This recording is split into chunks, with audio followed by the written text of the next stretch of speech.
Hello, my dear friends. Well, here I am on record at last.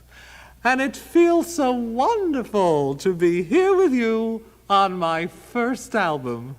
I'm so happy, oh, happy-go-lucky me. I just go my way, living every day. I don't worry, don't agree. Things that bother you never bother me.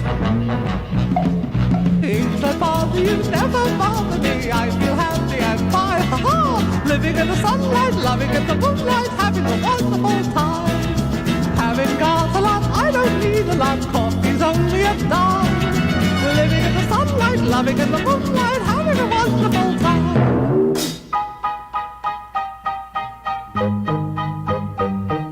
Just take it from me, I'm just as free as any daughter. I do what I like, just what I like, and how I love it.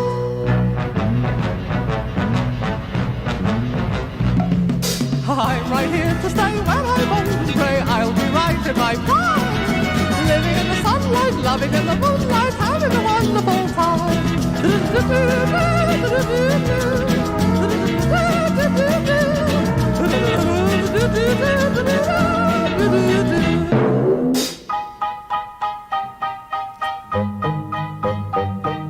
Just take it from me, I'm just as free as any daughter.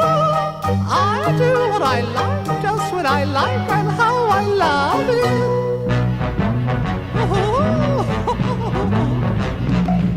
I'm right here to stay when I'm old and grey. I'll be right in my prime. Living in the sunlight, loving in the moonlight, having a wonderful time.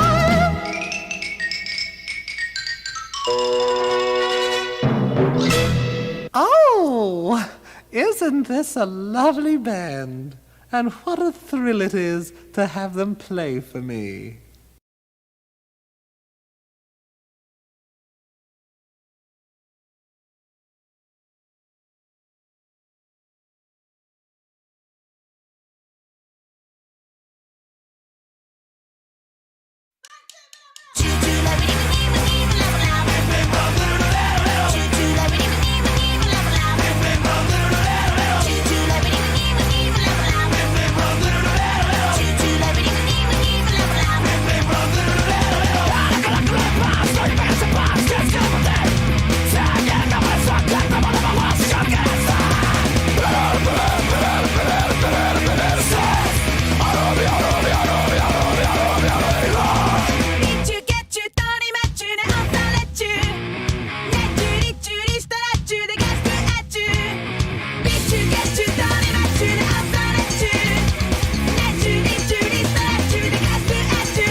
Test.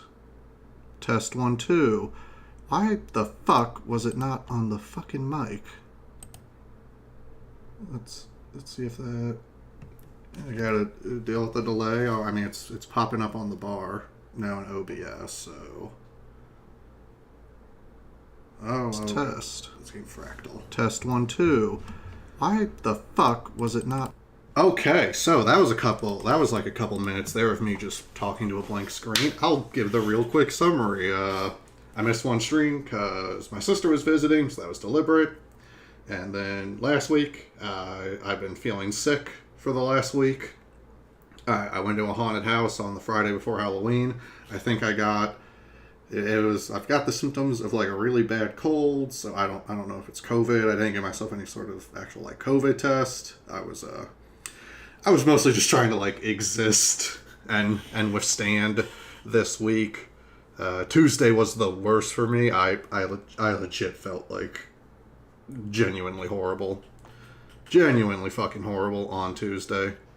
But I've been feeling better each day since then, and today I'm still not there 100%. It's annoying with whatever. This is why I think it's COVID, because it's the fucking COVID shit that takes like you know, I've got my Fauci ouchies, so like I don't have to go to the hospital and be on a ventilator and shit when I get COVID evidently, but still sucks, and it still makes you. It still takes a while before you actually feel like you're really fully over it, but you know, I wanted to stream, and I'm feeling up enough that I can definitely stream. I'm not super congested. Still blowing my nose a little bit, but I'm not like 24/7 stuffed up like I was most of this past week.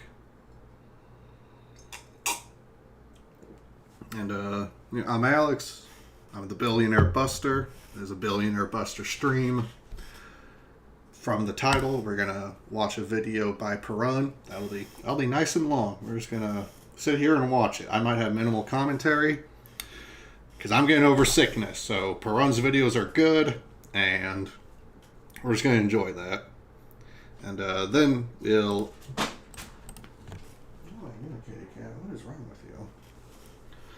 The cat's doing the thing where since I'm sitting up in my chair and not letting him like sit on my lap, he acts like he's like desperately deprived, even though he was sitting on my lap for like half an hour before the stream started. The cat does not know how good he has it. He's a spoiled little boy. But we're gonna ignore him. And then after Perun, gonna start playing Super Paper Mario, which I'm excited for because that's the one I haven't played. I have not played that one. I never owned it on the Wii. I've never played it since then. We're skipping over Thousand Year Door for now because there's going to be the remaster coming out, and I'm gonna figure out. I'm gonna buy whatever piece of equipment it is that I need, so that I can like stream my Switch onto the YouTube stream. Sorry, yeah, that's still just getting over a little bit of sickness, so that's why I'm doing that's why the plan's going to be to watch someone else's video so they can talk, so they can take over the talking for me. But you know, we did Paper Mario, and yeah, so we're skipping over Thousand Year Door for now because I want to just do the remaster. Remaster's coming out. I want to play that. Super Paper Mario's here. I wanted to play Stasis Bone Totem. I think that's what it's called. It's the game Mandalore talked about. But I wanted to do that before Halloween. So that might be... And, you know, that got all fucked up from me getting sick and stuff. So, maybe after Super Paper Mario, do Stasis Bone Totem. Because, I think after Super Paper Mario, the next one's... It's like one of the handheld ones. It's like Sticker Star or whatever. And that one's like shitty. Not good, and I'm not interested in playing it. You know, we'll watch a video talking shit about it or something maybe, but Stasis Bone Totem seemed cool, and I mean it would be very fitting for Halloween, but fuck it, it's also a weird, dark, creepy game about an amoral corporation doing horrific scientific experiments, and there's an AI teddy bear character who's equal parts kind of freaky and adorable. And I watched Mandalore's video on it, so I'm interested in that one. But that'll be after Super Paper Mario, so who knows how long that'll take. And then probably it'll be Thousand Year Door Remaster, if hopefully that's out by then. So we'll do that. I got new glasses. The frames I had were like over 5 years old, and turns out for my left eye, I needed my... I don't know what the exact term for optometry and glasses and shit is, but my left eye had gotten a little bit worse since I got my last pair of glasses, so the prescription on the left side's a little bit bit stronger than it was before, so my left eye is now actually seeing better than it was before, and I'm liking these glasses. They were I kind of went up a tier in price for what I'm getting. I need to file that with my health insurance so they can comp me the cost. I haven't done that yet. Just getting sick. I didn't do shit. This whole past week, I've been playing Divinity Original Sin 2, which is made by the people who made Baldur's Gate 3, so I'm working my way through that. But just this past week, I was mostly just trying to, not die. So I just sat on my ass and played probably 40 hours of Divinity 2. And it's really fun. That game is really fun. Playing it has me totally hyped for Baldur's Gate 3, because if Baldur's Gate 3 is anything like this, anything like Divinity 2, and from what I can tell, it is a lot like it. Same company, yada yada. But, it's got me hyped for Baldur's Gate 3, because Divinity 2 is fun as shit. I really like it. I want to play... I'm playing through it this first time. It's just, I want to go through a second time with, a different character build, because just the skills and shit are so dynamic, so interesting, so much different stuff you can do with abilities and whatnot. It's a cool game. It's well made. I like it. And, fuck the Magisters. God, fuck the Magisters. Just... Some of them are okay, but for the most part, they seem to be rapists and murderers, alright? We need to build a giant wall out of Source until we can get this Magister situation sorted out, because I don't like them. They're kind of fucking assholes. You kind of open the game being enslaved and imprisoned by them, so you don't start off on a good foot with the Magisters in Divinity 2. And it doesn't help that they are constantly killing innocents. Well, let's call the Magisters the IDF of Divinity 2. They'll burn down as many houses as they have to if they think there's a fucking sorcerer inside. They do not give a shit about casualties. About civilian casualties. They'll get very offended when their own gets killed, like they seem to always be shocked that other people think that they're fucking assholes. But anyway, that's Divinity Original Sin 2 Definitive Edition. Overly long titles. So,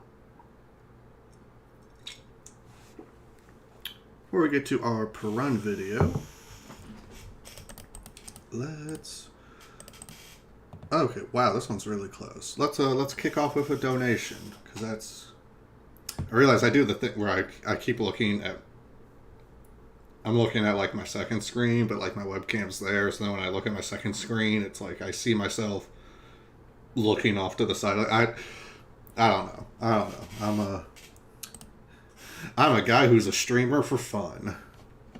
Okay, this one's real close, so we are probably about to do this one. Oh. Well, shit. Okay. Someone just ran up and fucking... Jesus. Yeah. It's You know, maybe it's a crazy person. Maybe it's a drug addict. Maybe it's some fucking racist asshole. How are you gonna get mad at the existence of a street vendor?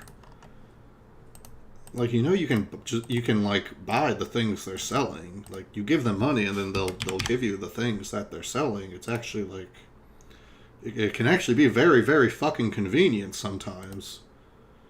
Like, good thing there's a street vendor here, so I can get a cool drink after an event. No, I mean some of those street vendors be selling some nice looking oranges. I mean, really, it's like just yeah. I mean, I can't imagine this guy did something that warranted someone running up and fucking stabbing him. Jesus. So, yeah, goes without saying. I guess it's like, you know, it's like in trying to explain why it's bad. Part of me is like, okay, it's like I don't if I do a bad job of explaining why it's bad, it's like, or it's just how much of a job do I how much do I need to do to explain that, like, actually, children, if you see a street vendor, whatever you do, don't run up and right. So it's I don't fucking. You know, if it was a hate crime, then I have all sorts of things to say about the kinds of shitheads who might do that. But it could also just be like a crazy someone who's like a drug addict and just super unwell, and you know they were going to stab somebody. I don't know. You know, the details aren't here, and we don't need to search for that. Just bro's hurting. His family's trying to take care of him. 65-year-old man. If you're mad at a 65-year-old man, like, he's 65, like, you can just walk away. Like, he's not gonna chase you down. He's 65. You can just leave. If an old person's ever really pissing you off, like, you can just leave. They're old. They're not gonna chase you down. I just alright, happy that yeah, it used to be I could always, well, you know, maybe someone like just snagged in on me there, but this one's real close. I'm happy that this one I feel like this one's gonna make it. I mean, it's got a yeah, you know, it's 95% of the way there. So I think this one's or that's more than 95. I don't want to do the math in my head. That is like 98% of the way there. I'm not doing the fucking math in my head. Not on stream, not while I'm drinking, and not while I'm still kind of getting over this cold. I was work this week. I was fucking you know, it's like they say sometimes, it's like, you know, like finish strong, like, you know, get across that finish line, like finish strong. This week at work was definitely a desperately drag yourself across the finish line, gasping and wheezing. This was a get across the finish line and then fall down and just whatever happens. It's like whatever happens. It's like, I hope someone helps me out here, because just I got nothing left. The tank is empty. I did one thing for work today, and like now my brain is fucking melted because I'm so fucking sick. I can barely read.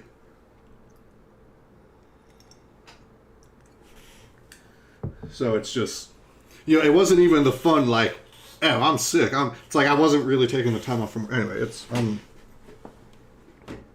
I've been very scatterbrained this week from, I think just from being sick. Because I can tell, as I've gotten less sick, I've gotten less scatterbrained, if that can be believed.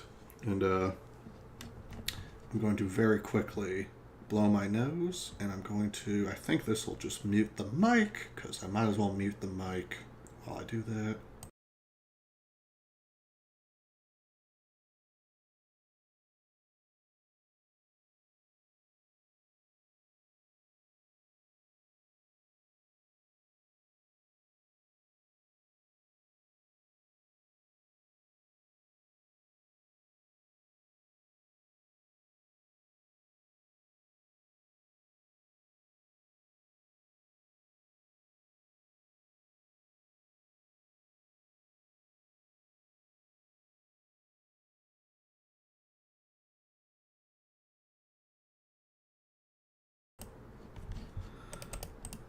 Oh, yeah.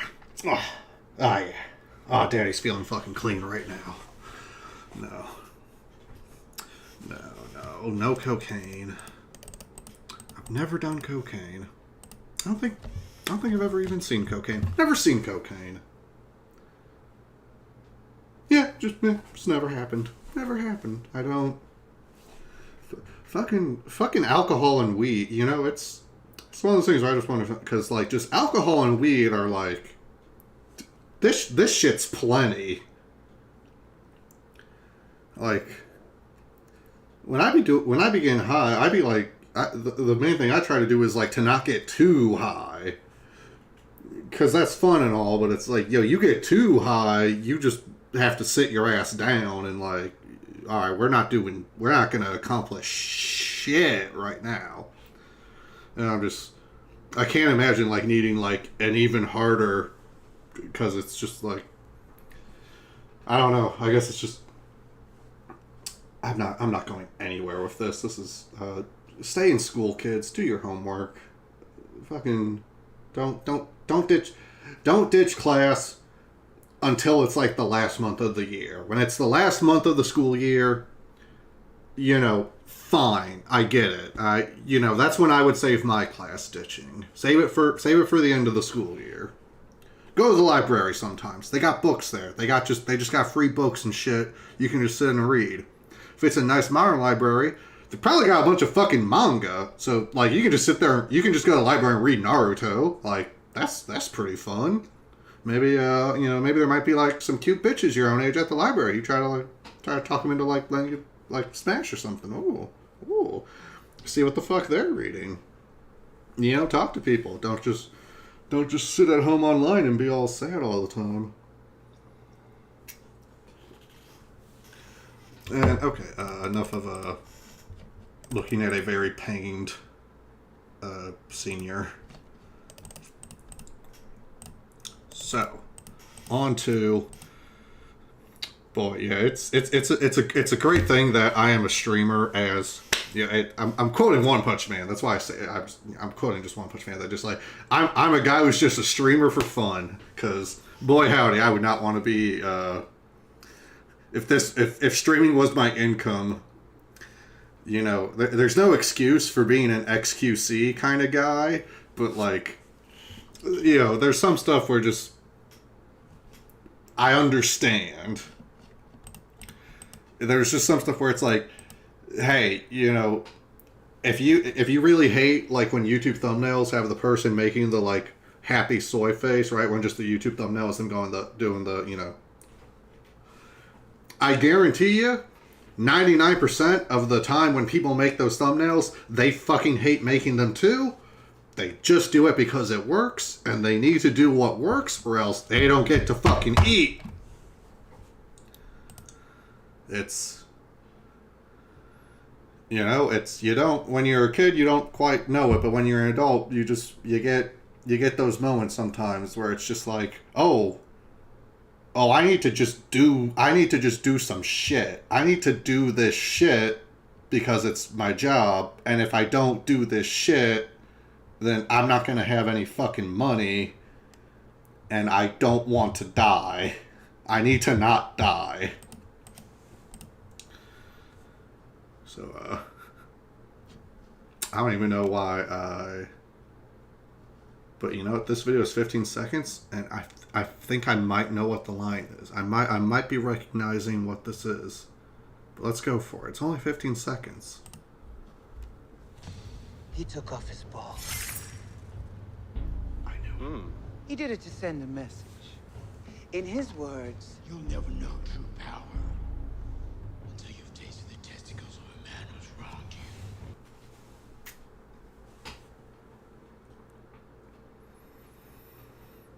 I knew it was going to be this line.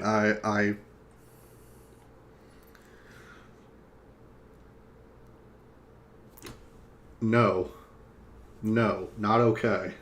Not okay. Even a Mari warrior who eats his slain enemies would be like, singling out the balls is a bit of a weird move. Like, we usually go for like a heart, because that's like, Why the ball?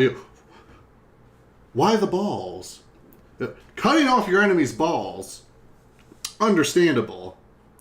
And now I'm gonna put your balls in my mouth so that you become part. Like that's. Hold on now. Now that's just weird. Like if you've cut your enemy's balls off, like that's all right. That's a big statement. That's a that's a good solid like fuck you kind of move. That's some ancient Egypt Osiris Horus shit when you castrate your enemy. But then when it's like, yummy, that's right. That's some shit you made up.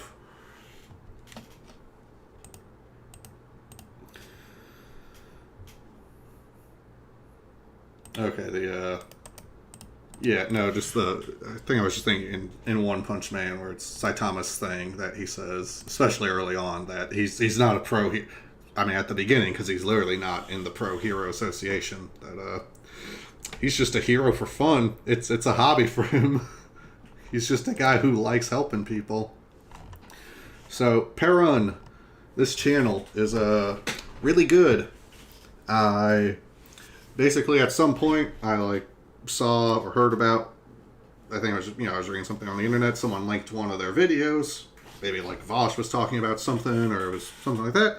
And I think that video, that first one I watched, is I think going to be the one I was thinking of picking. That video was really good. I really liked it. It was super informative. Watched a couple other videos of his, and they were also super good. And then now I've done it where I started watching his videos from the beginning. Not his video game videos, because originally he was doing video game related content originally. That's where he started on. But then he started doing war related content. Big focus on the Russia-Ukraine war. I'm guessing he's probably diversified out a little bit since then, just because I think I've seen the most recent thing Iran, okay, or aircraft carriers, okay, or this one's on Israel, so.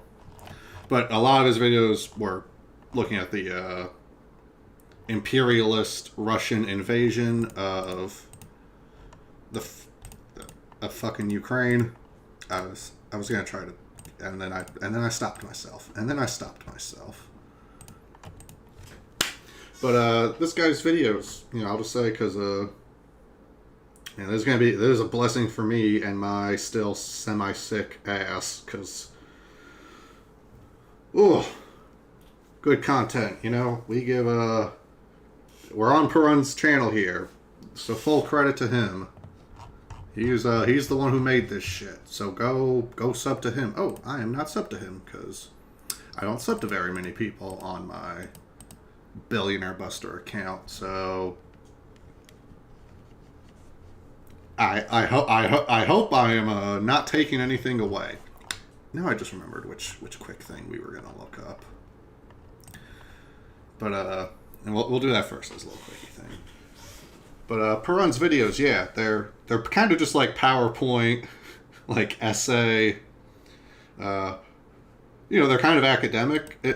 They're kind of.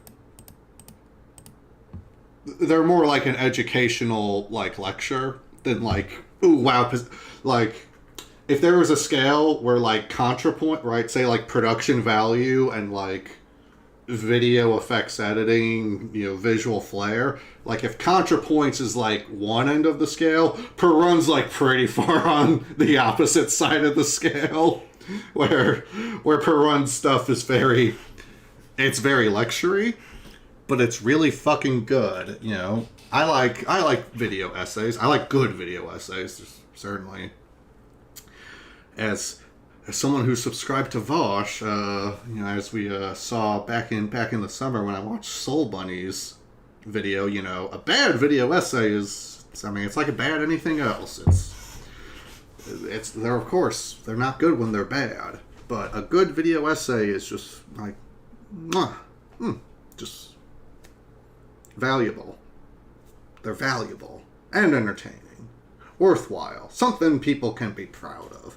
I bet Perun's proud of the shit he makes, because it's some good shit. It's some good shit. I mean, you can see how his views blew up. 5.4K, 12K, 2 million for all bling, no basics. Why Ukraine has embarrassed the Russian military. And then boom, 1 million again when he's talking about the war. But yeah, I think Perun's got, he passes my metrics. I'm willing, I trust the guy. He seems to know his shit. He knows more than I do about some of the specific subject matter related to all this stuff, so I'm learning things from him. I'm hoping everyone, we'll all benefit from it. But very quickly before we get to that, because I realized I thought about it when I made the joke. Meat Canyon is...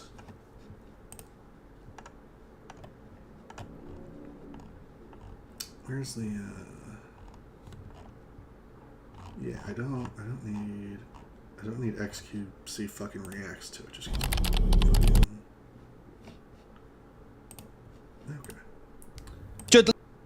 okay. Meat Canyon, this guy, I don't know too much about him, because I've just, I've started watching some of his stuff recently, and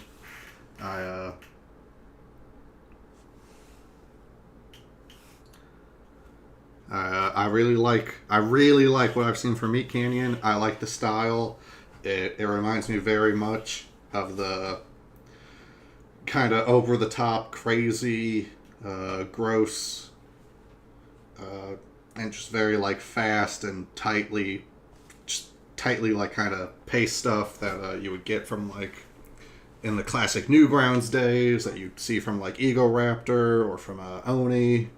Back when Oni more to animations, just that kind of weird, kind of bizarre, gonzo, but also very funny, very clearly comedic. And just, yeah, I don't know, I appreciate the art. I appreciate the art, and it's just, I don't know, it's one of those things where just this video, it's like, I don't know, I'll say, because I watched a good bit of that XQC talking to H3, I forget, Ethan Klein, whatever. And I don't know much about XQC at all. I mostly learned about him like from that, and embarrassing, man, fucking embarrassing was the word that came to mind. So we're just gonna enjoy this from Meat Canyon. I'll keep it full screen. XQC, if you don't know, is a very, very big and prominent live streamer who, as of late, does a lot of React content, and it's not very good content. Like you don't even have to even like put together, like what, this is crazy, chat, like it's crazy, like it's kind of insane, when they do this, I mean, what am I even looking at, chat? Like, this is insane, like it's absolutely wild. This is crazy, chat. Like, what am I even looking at, like this is absolutely insane, chat. Like it's kind of insane, Why don't we just take some here and leave? He could spot us at any time. If we're gonna do this, we should do it right. There's more valuable items further down.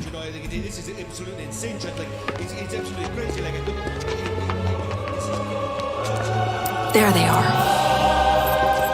I don't think we should be doing this. What? Don't be a fool. One of these could pay for your family's future, and their family's future for generations to come. He won't even notice it being gone. Look how much he already has.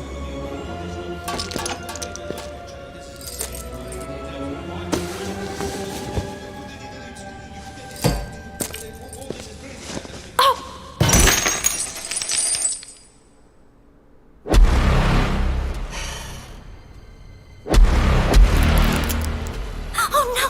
You clumsy idiot! Grab the treasure and let's get out of here! Come on, let's go! Someone's trying to steal my treasure. They're not, I mean, it's crazy, but you know, not that I need the treasure. You know, it's my treasure. You know, it's my gold, chat. You know, people like I don't really need it or anything. Like it's crazy, but you're right.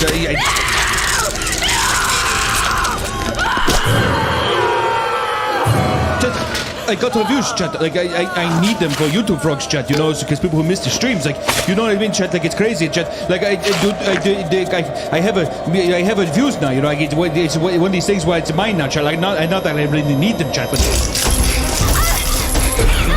I do what I have to do, chat. You know, like it is what it is.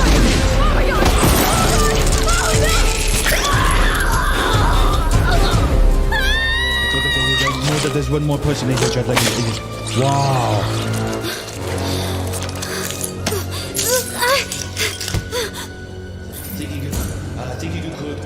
You could come into my treasure vault and get away with the chat.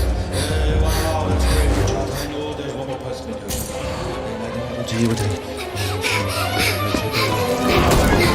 There's nowhere to run, chat. There's nowhere to run. So don't even try running because you won't even be able to get past me, chat. You will pay for what you have done. I don't even need this gold, chat, but it's mine. Now give me your eyes. I will take your eyes. Just like your friends, I would take your friends' eyes. I would take your eyes again. I will do it again, chat. You will join them soon enough and be here forever to stay with me. And I. This is crazy, chat. If I could just find the views, chat, then maybe I could find it. Where to go, chat? Wow, chat. Wow, chat. This is wow, chat. This is. I got the YouTube vlogs, chat. Like I have to even put it in the YouTube vlogs, maybe. Ribbit chat, ribbit chat, ribbit chat. I just need to find a really fast chat.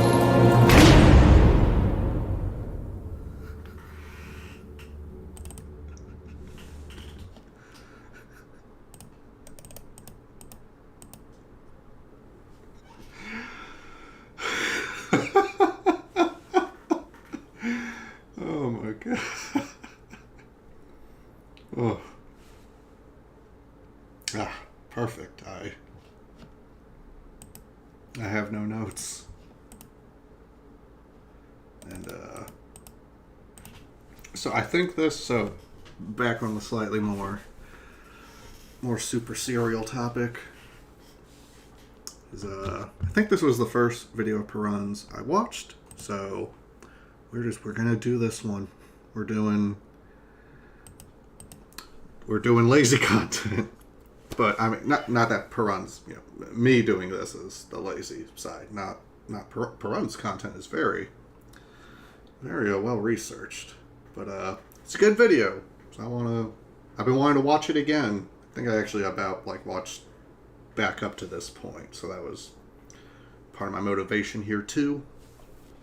And yeah, it's a good video. It's worth thinking about. You know, just so corruption destroys armies, theft, graft, and Russian failure in Ukraine. So let's give it a go. Before its invasion of Ukraine, the Russian army projected a certain image to the world. It was one of a modern and capable fighting force, the world's second most powerful army, equipped with state-of-the-art T-14 tanks, Ratnik infantry combat systems, fifth-generation fighter jets. It was a near peer to NATO, or, as far as some commentators were concerned, actually a peer or even superior to the United States military. After the invasion of Ukraine, we saw a very different side of the Russian military. We saw a force with rations 6-7 years out of date. We saw a force with knockoff tyres that hadn't been maintained, tanks that didn't have enough fuel, and troops that lacked even the most rudimentary of training and combat equipment. I've gone into before why budgeting and strategy didn't really align with producing the army that Russia needed as it moved into Ukraine. But even with the budget going to the wrong places, you could argue, Russia should have had a more powerful military than it turned out to. It had all sorts of purchasing power parity advantages. Things are cheaper in Russia. They don't pay their troops very much. The budget they have should have gone far enough to produce a far more capable military than we saw roll into Ukraine in late February. So the question is, why? And the problem can be introduced pretty easily. Let me introduce you to Sergei. Sergei is the defense minister of the Russian Federation. It's a good job if you can get it. Sergei's official salary is about $120,000 at least for the last time I was able to find figures. Now, that's really not bad by Russian standards, but it's certainly not incredible. This, allegedly, is Sergei's $18 million mansion. Sergei's life is pretty good. His daughter actually bought the land, allegedly, for this when she was 18. Fucking Japanese style. I love the fucking Japanese style on it, too. Fucking right out of Kyoto. And there's nothing suspicious about that at all. All 18-year-olds buy massive plots of land. All 25-year-olds own sprawling mansions outside Moscow. After the invasion commenced, Ukrainian anti-corruption authorities actually went so far as to send Sergei a thank you for allowing corruption in the Russian army to get so great that it had diminished the combat effectiveness of the Russian forces. And today, I want to look into that cancer of corruption a little bit. I've previously avoided it because it's hard to quantify, but you can't talk about why the Russian army is behaving the way it is without talking about the issue of corruption. So what I'm going to cover today, I'm going to open with caveats so I don't get sued and so you understand what this presentation is focused on. I'm going to give a few stats around corruption in Russia in general. And then from a procurement and practice perspective, I'm going to talk about how military and procurement corruption works, or at least some sorts of it work. I'm going to give a couple of worked examples to demonstrate how that might work and how it builds upon itself until you destroy the capacity of an army to operate. Then I'm going to explain why it's so damaging in general, why militaries are particularly vulnerable, and also some ideas generally about what we can do about it. But before I do that, and here are some words I never thought I'd be saying, here are some words about the sponsor for today's video. If you've followed me for a while, you will know that I am deeply suspicious of both clickbait headlines and ideological echo chambers when it comes to reporting. Ground News is a news aggregation and comparison website and phone app that tries to get around that problem. What it allows you to do is look at headlines that are emerging and compare the coverage of various journalistic... Normally I would skip right past this, but... Shit, I'm trying to think. Alright, I'm sorry, Perun. My own ADHD. This is... It's there. We're not completely skipping past it. For my own ADHD's sake, though, I cannot sit here and listen to the sponsor. But I do want. Tiger Woods says Gulf Korea will never fully recover after car crash. Oh my god. So if you're interested, ground.news/Perun is the link for checking out the product. My thanks again to the people for Ground News for sponsoring me today. So here are some caveats up front. Firstly, everything I say in this presentation is either allegedly or possibly, or in some cases the words might be, it seems likely to me that. Nothing in this presentation should be taken as a representation or a statement of fact. I use a bunch of external sources, which I will quote when I can, but please, everything I say here is alleged. Any resemblance to any people living or dead is entirely coincidental. And what I'm going to focus on, because there's a huge range of corruption at play, I'm going to focus specifically on the clearest and worst examples of corruption. Theft and misuse, where people are actually stealing state funds or resources. I'm not going to talk so much about grey corruption. Grey corruption are those cases where there's politics or influence at play, and the actions that are taken may or may not actually be illegal, but they can certainly be highly damaging to state interests.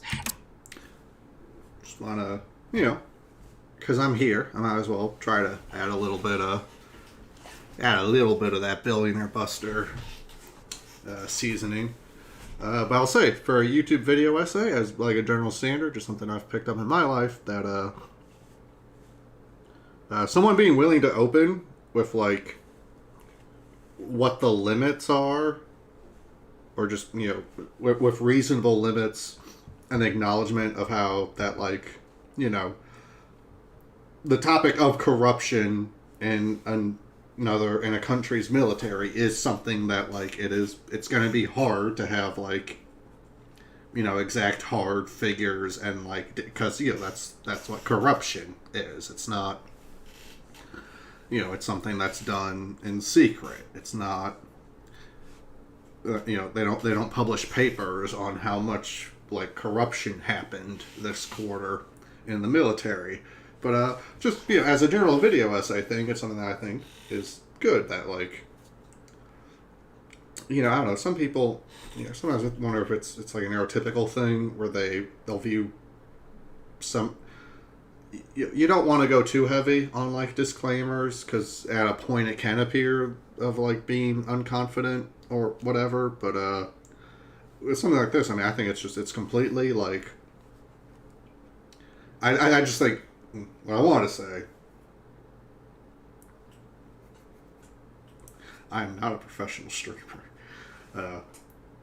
It's a good sign towards Perun's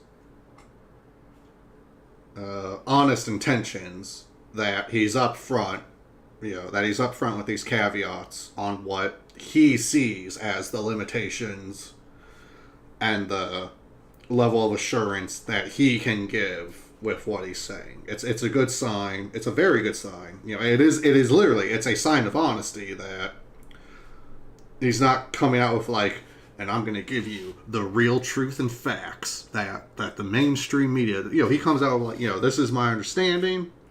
Some of these things are hard to confirm. I'm going to have to say allegedly and possibly for pretty much everything in here because I don't have direct access to internal Russian military documentation. And, to me, first time watcher, I was like, cool, this is, and just as a good explainer, just remember that, like, hey, remember, like, this is, he knows he's talking about a topic where it's, there's no just like smoking gun like paper you can put out and be like, yes, see here, this shows that this military base in this city, they took the money that was supposed to be for maintenance and they instead spent it on graft to officers. Like there's not going to be like a signed document that fucking says that. But because this pause for my seasoning has gone fucking 7 times longer than I thought it would, fucking just uncap the fucking seasoning and mutilate the dish with it. Let's go back and I'm gonna disappear from the stream for a minute, but I'm still here. I'm still here with y'all. We're all listening and learning together. It's also not a comprehensive list. There's a lot of corruption that goes on in the world, and I can't talk about all of it today. But if you have examples that you would like me to talk about in terms of case studies, please put them below in the comments. I also want to say that this is not just a Russia thing. Corruption is not just a blight that affects Russia. It's universal to a greater or lesser extent.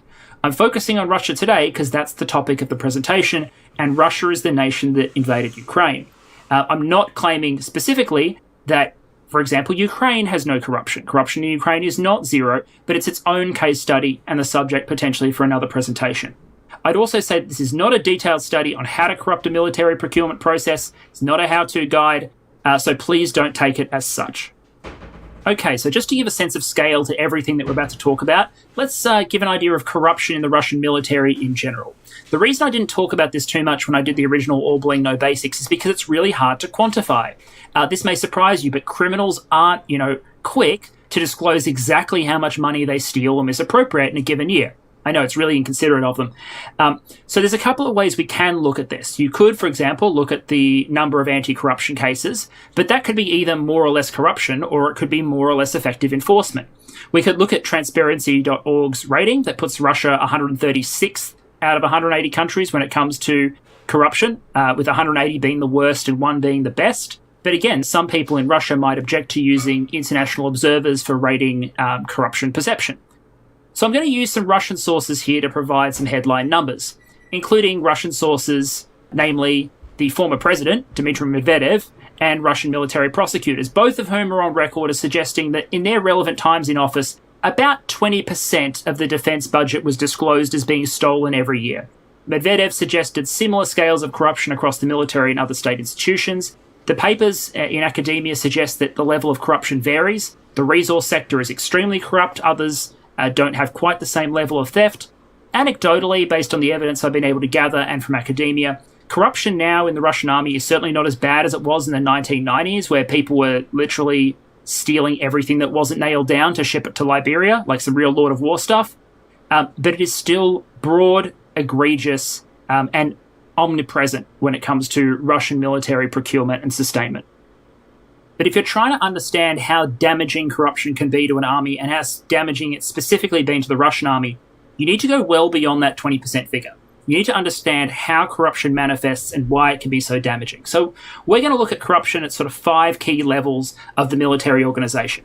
And remember that these classes are not exhaustive, and some types of corruption cross levels. I'm going to look at senior political leaders, senior military leaders, lower level commanders, supply officers, and then the poor sods at the... I like the, here, when you've been secretly selling off half of the fuel and find out Gerasimov has been selling the other half. That's I recall that's going to be one of the things that the video kind of gets into, where it's like corruption, there's like just compounding cost to corruption, and just the fact that like,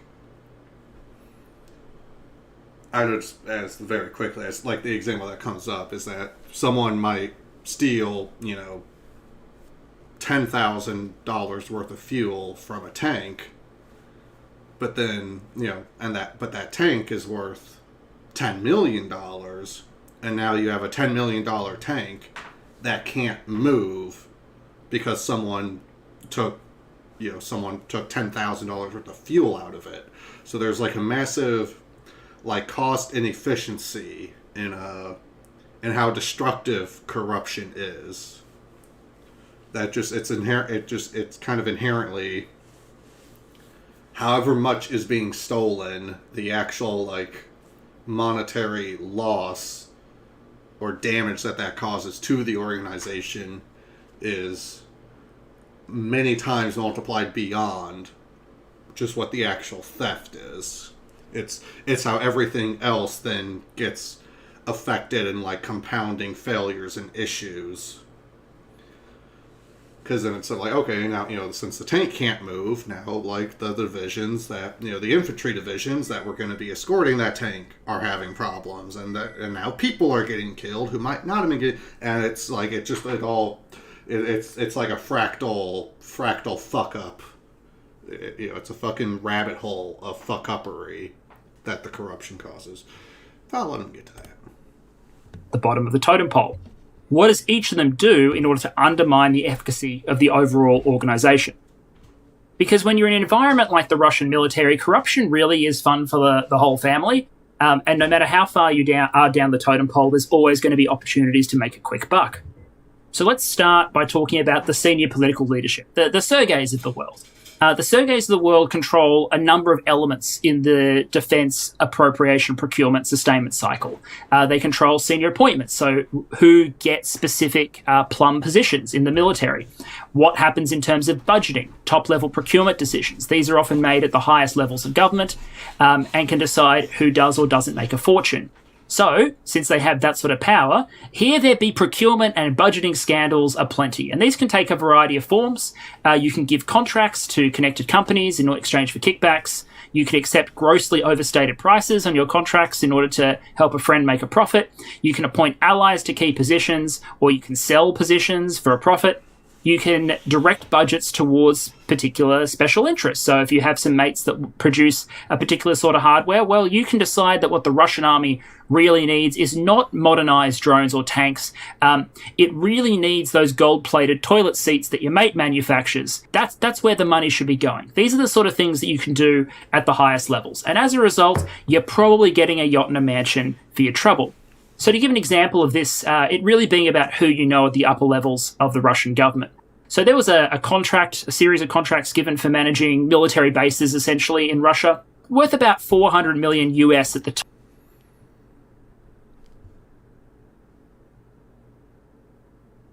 Does this man know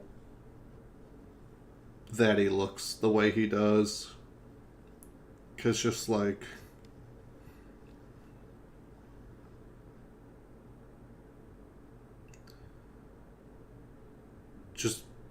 Just the saddest eyes.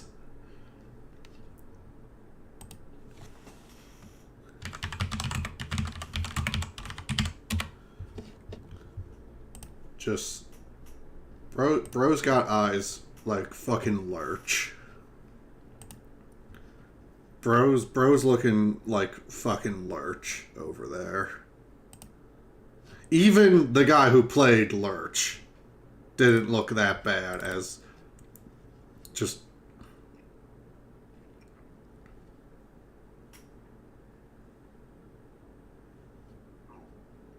The shit this man has seen, I guess.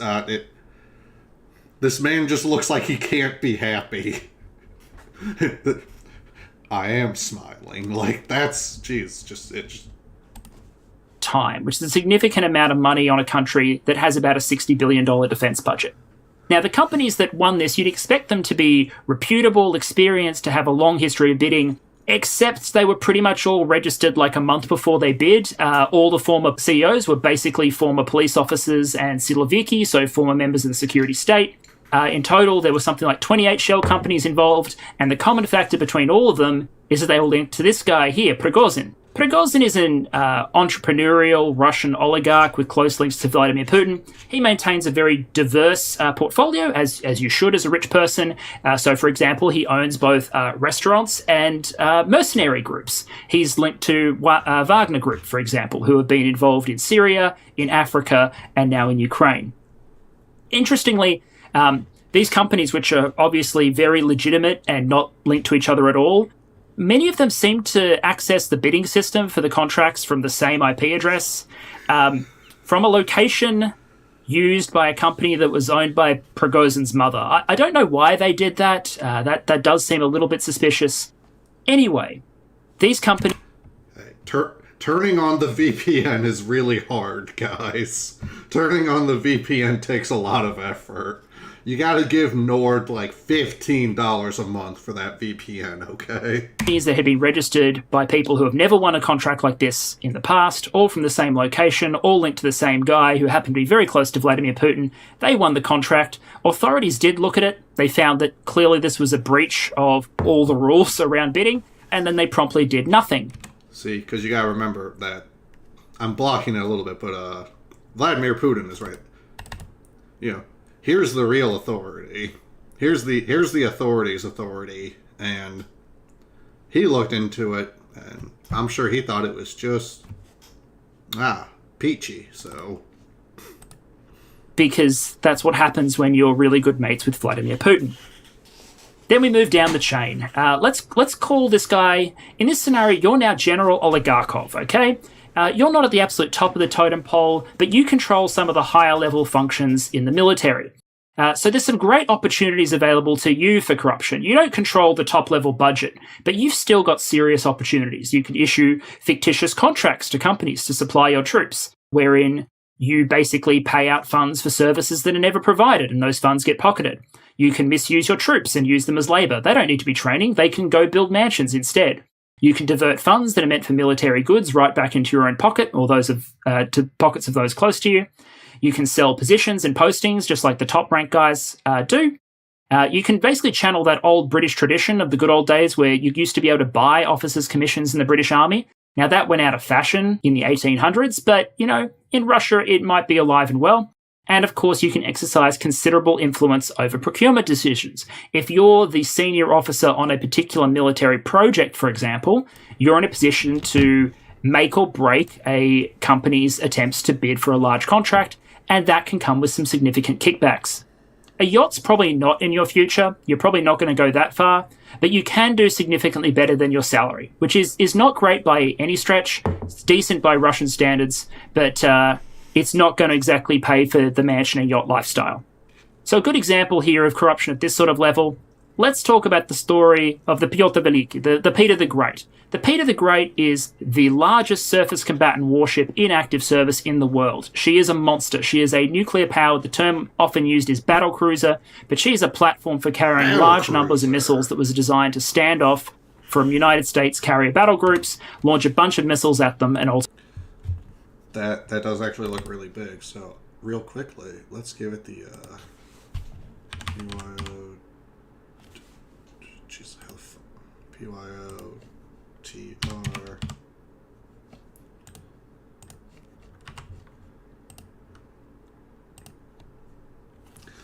I just want to look at some other photos of this thing. Oh, scrapped. All right, bad sign. But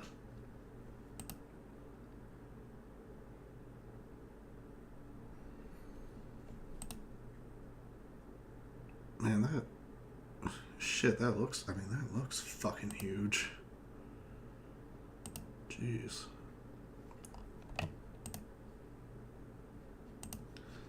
Alright, back to the good stuff. Ultimately, sink them.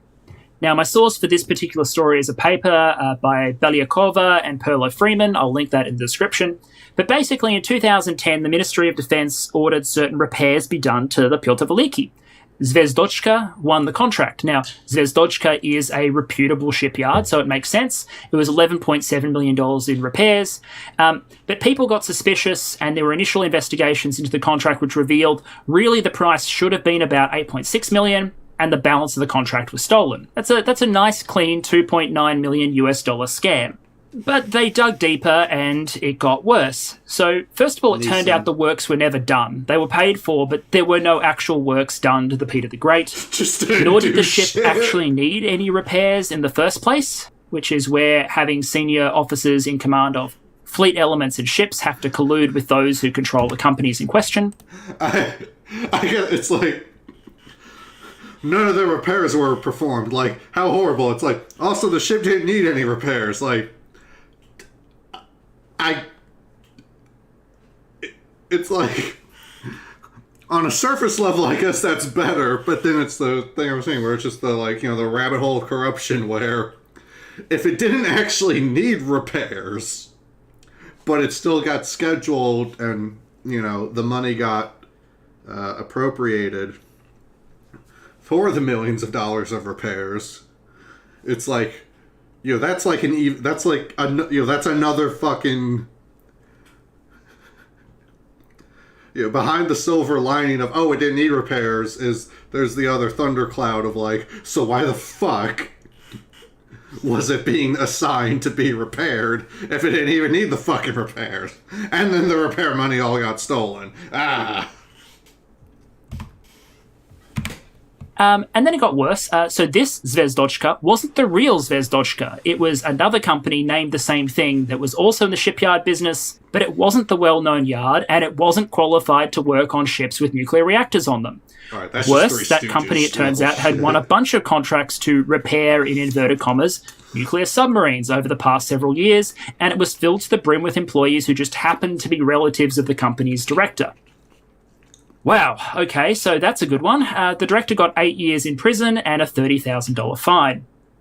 So, of course, all that being done, the Russian Ministry of Defense instantly gave fake Zvezdochka more contracts, and surprised, the new director of the company was also a crook, just like the old guy. The new guy was then arrested for embezzlement in 2016, and several Ministry of Defense officers were arrested. Now, if that's how one story ends, with everyone getting arrested and a bunch of money being recovered, you have to imagine there's a lot of contracts and situations where the money isn't quite recovered.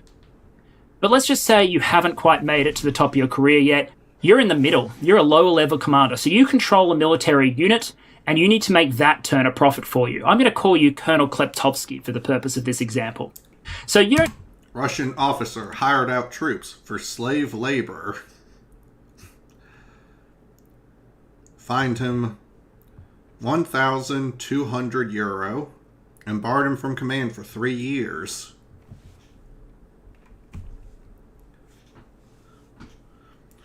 What's a little slavery among Russians? don't have the grandiose... Also, Colonel Kleptovsky. I recall that too. That was just something that I remember doing this video. It's just that all his made up fictional names, it's just they're good. They're good puns. Opportunities for corruption available to you, but you still got a couple. You could misuse your troops as labour again, and I've got a world news example there of a senior officer hiring out his troops as slave labour and pocketing the fees. You could divert supplies and critical resources. So this is no longer diverting government contracts to your mates. You don't have that sort of power. What you can do is you can take the gear that arrives at your unit, and you can basically flog it off for cash. Your troops don't actually need it. A key tactic here is you get specific funding to do things like training exercises. Training exercises cost money because you need extra fuel allocations, extra equipment allocations. Things break. Troops require allowances. It's expensive to have your guys not in barracks, but to be out exercising, firing their weapons. So if you just don't do the exercise and instead pocket the funding, well, that might augment your relatively mediocre polkovnik salary. So you can't really influence procurement, as I said, so you're focused on selling and diverting what's being procured for your units. But really, you don't even have to be that senior to get on the action here. If you're a supply officer moving down another level, you're the guy who's running the armory, the warehouse, the store. So clearly, by the rules of possession, that means that all the stuff there is basically yours, right? 90% of ownership is possession. I mean, the army paid for it, but it's basically yours now because it's in your armory. So supply officers in every military are absolutely vital to security. They're the ones who keep the records. They're the ones who keep things under lock and key. They're the ones who make sure this sort of corruption doesn't happen. But if everyone above them is stealing... Who watches the watchmen? Well, you know, sooner or later they're going to see the opportunity. They can't control large contracts, but there's lots of ways for them to basically appropriate the things that do come into their care. One tactic, for example, is you can sell weapons and equipment that comes into your care and then write them off as damaged or destroyed on exercise or stolen or missing. You can falsify records so that the equipment never existed or was faulty on arrival or has been transferred out and make it someone else's problem. There's all sorts of white-collar ways that a smart, system-savvy supply officer or quartermaster can make supplies disappear and end up in their own pocket. You can pull off all sorts of petty diversions here and cover your traps because you're the one who's responsible for tracking it all. And after all, in the Russian army, you're basically paid nothing at this level. And you look at your bosses, who you know are at least a little bit corrupt. Some of them are driving Mercedes, some of them have mansions. And you just might think that maybe pocketing a few dollars for yourself is worth it, even if that means some of the kit doesn't quite make it to the troops. Which then takes us down to the absolute bottom level, where most of the theft has already happened, and it's now all up to you, Private Conscriptovich. You're at the bottom of the totem pole. If you're a conscript, you're paid about $30 a month. If you're a contract soldier, you might be paid $900 a month. Those are very rough figures. Exchange rates and whatnot change from year to year. As a general rule, the food's horrible, the equipment's crap, living conditions suck. So your life's not... His hope and innocence gone. Plowed into the fucking Russian soil. particularly good. But you've got some options available to you if you're the kind of go-getter that wants to have a little bit of a better life than your military salary allows. The main things that are left to you are petty theft, diversion, and sloth. You can steal stuff that isn't nailed down if you can get away with it, and you can just not do your job in retaliation for having a pretty bad lot. And in doing so, you have the power, Private Conscriptovich, to destroy a military more thoroughly than 1,000 corrupt politicians. Just sandbag. So let's give a worked example. Because I've talked you through how this works at each level. Let's illustrate this from start to finish using. Fuck all the higher ups. Anything the conscript does, I'm like, more power to you, man. Fuck them. Fuck them. Fuck working. If you're a Russian conscript, fuck doing a goddamn thing. Fuck doing anything. Using a hypothetical example. Let's give the hypothetical example of developing a new body armor system. Because one thing we can't forget is that R&D engineers in Russia, they may not be particularly well paid, many of them are quite old, many of the design bureaus and organizations and experts date back and were serving as far back as the 80s and pre-fall of the Soviet Union. All that being so, they're capable of miracles on tight budgets. Russia is capable of developing some very impressive kit. So let's just pretend they produce, I'm calling this Fortress, a new highly effective future-style body armor system that can defeat, let's just say it can defeat 50 cal rounds, it has an exoskeleton, it's going to make the infantry the most effective infantry on the modern battlefield. Fucking Halo. Now, there is a snag, even at this stage of research and development, where some poorly paid member of the team sells all the specs and a prototype to a lovely American in sunglasses who offers him $1.5 million for the plans. And since he makes, 20 grand a year, he thinks that's a pretty good deal, and the Americans ship off a copy. But that's okay. The design goes forward, prototypes are shown, and everyone's super excited at all the arms fairs about this brand new Russian system that has NATO terrified. People on YouTube make a dozen clickbait headlines about how Russian stormtroopers are going to crush NATO, and that's that. So now it's time to actually buy the thing. We've researched it, it's time to purchase it. Fortress wins massive support in political circles, and a budget line for updating armour is written into the state armament order as a future armament replacement program. But there are competitors out there. It's not just the developers of Fortress. Someone else out there has developed a cheaper, inferior version. It's not quite as fancy, it can't stop most rounds, but it is much cheaper. We're going to call it Stellinium for this example. And those competitors, because their product is cheaper, they can afford to offer it at the same price as Fortress with a lot more fat in their budget to do things like pay for major kickbacks. If Fortress costs $25,000 a set and Stellinium costs $10,000 a set, well, the Stellinium guys can bid $25,000 a suit and have $6,000 or $7,000 a suit set aside for bribes to make sure they win the contracts. Now, this might not... When you buy Stellinium, Stellinium pays you.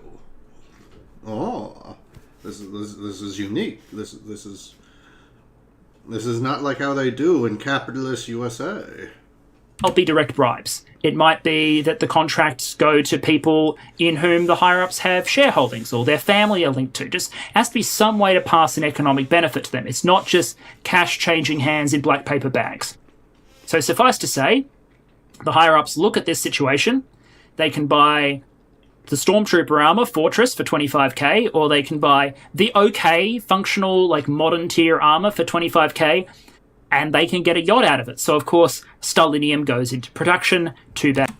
And it's not like they're the poor sons of bitches who have to go out into fucking gunfire wearing this shit, so who gives a fuck?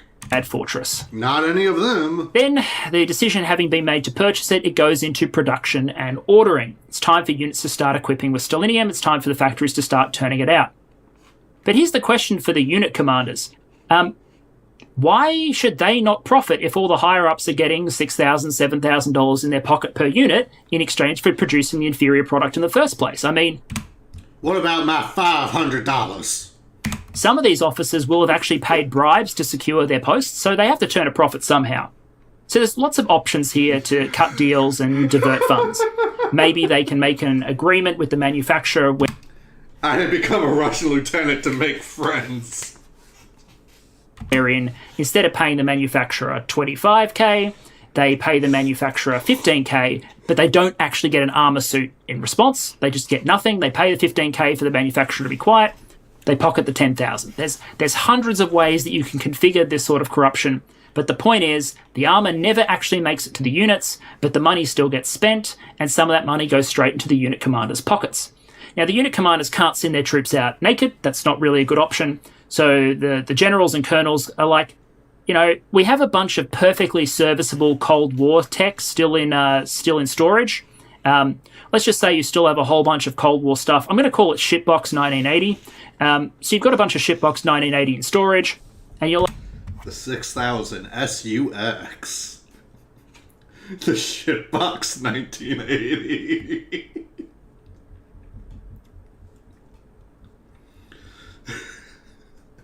The Sika Biat platform.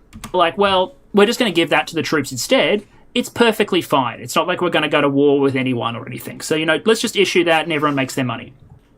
All right, so now it's phase 3. We're going to supply the units with the stuff now that's been produced and ordered.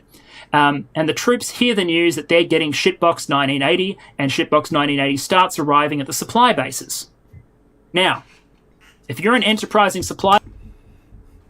Nintendo shit cube. I know. I'm not... I can't... I what can I provide? Compared to Perun, I'm not going to provide fucking...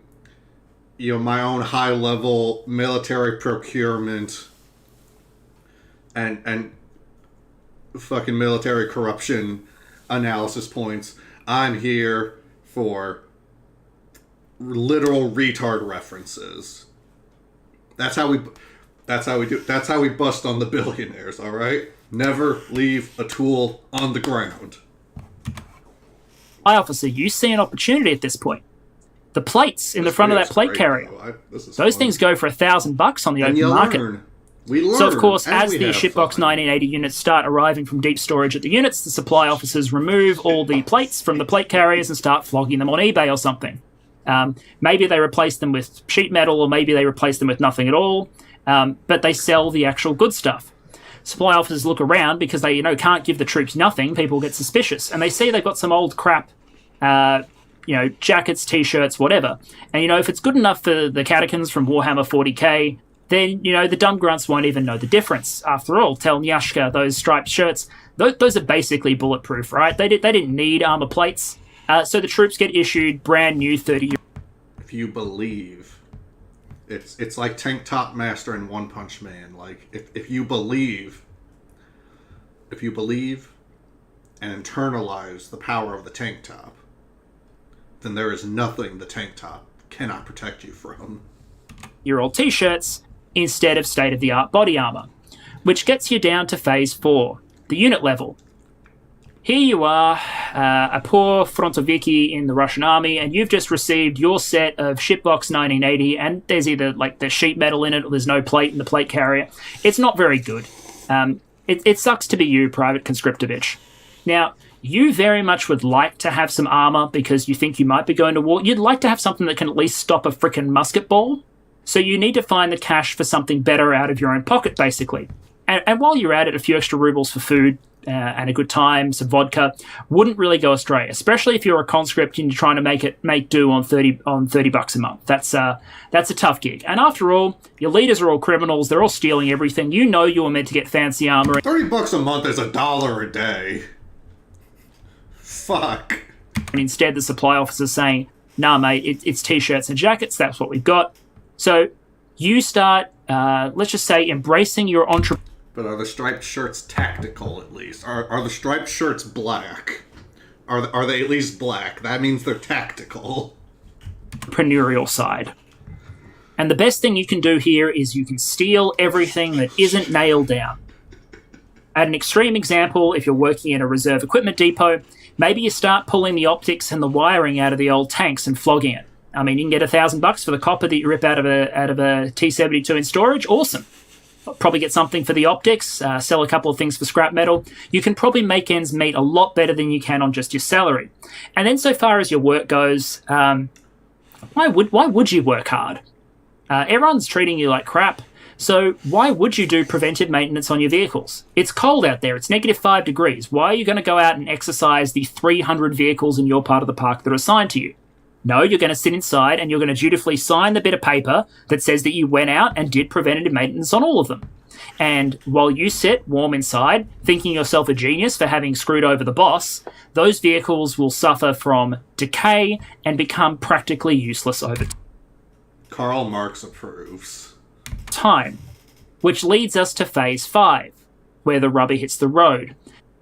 Turns out you are going to war, you've invaded Ukraine, and suddenly Private Conscriptovich and his colleagues are in a very bad place. The reserve vehicles they pulled out of storage, they won't start because someone stole all the wiring.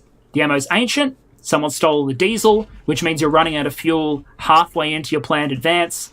Private Conscriptovich is watching all of his allies get in their ancient armor and their Shipbox 1980 sets get absolutely slaughtered. Because it turns out that when the Americans found out that Russia was developing an armor set that could protect against most rounds, they spent a fortune developing an armor-piercing rifle that was designed to deal with that armor. Now Russia doesn't even have that armor, and Ukrainians are engaging in tremendous overkill as they get the latest and greatest in NATO weapons. The commander who's trying to organize all this is a political appointee who bought his position, and all of this is happening for, as I said, about $900 a month.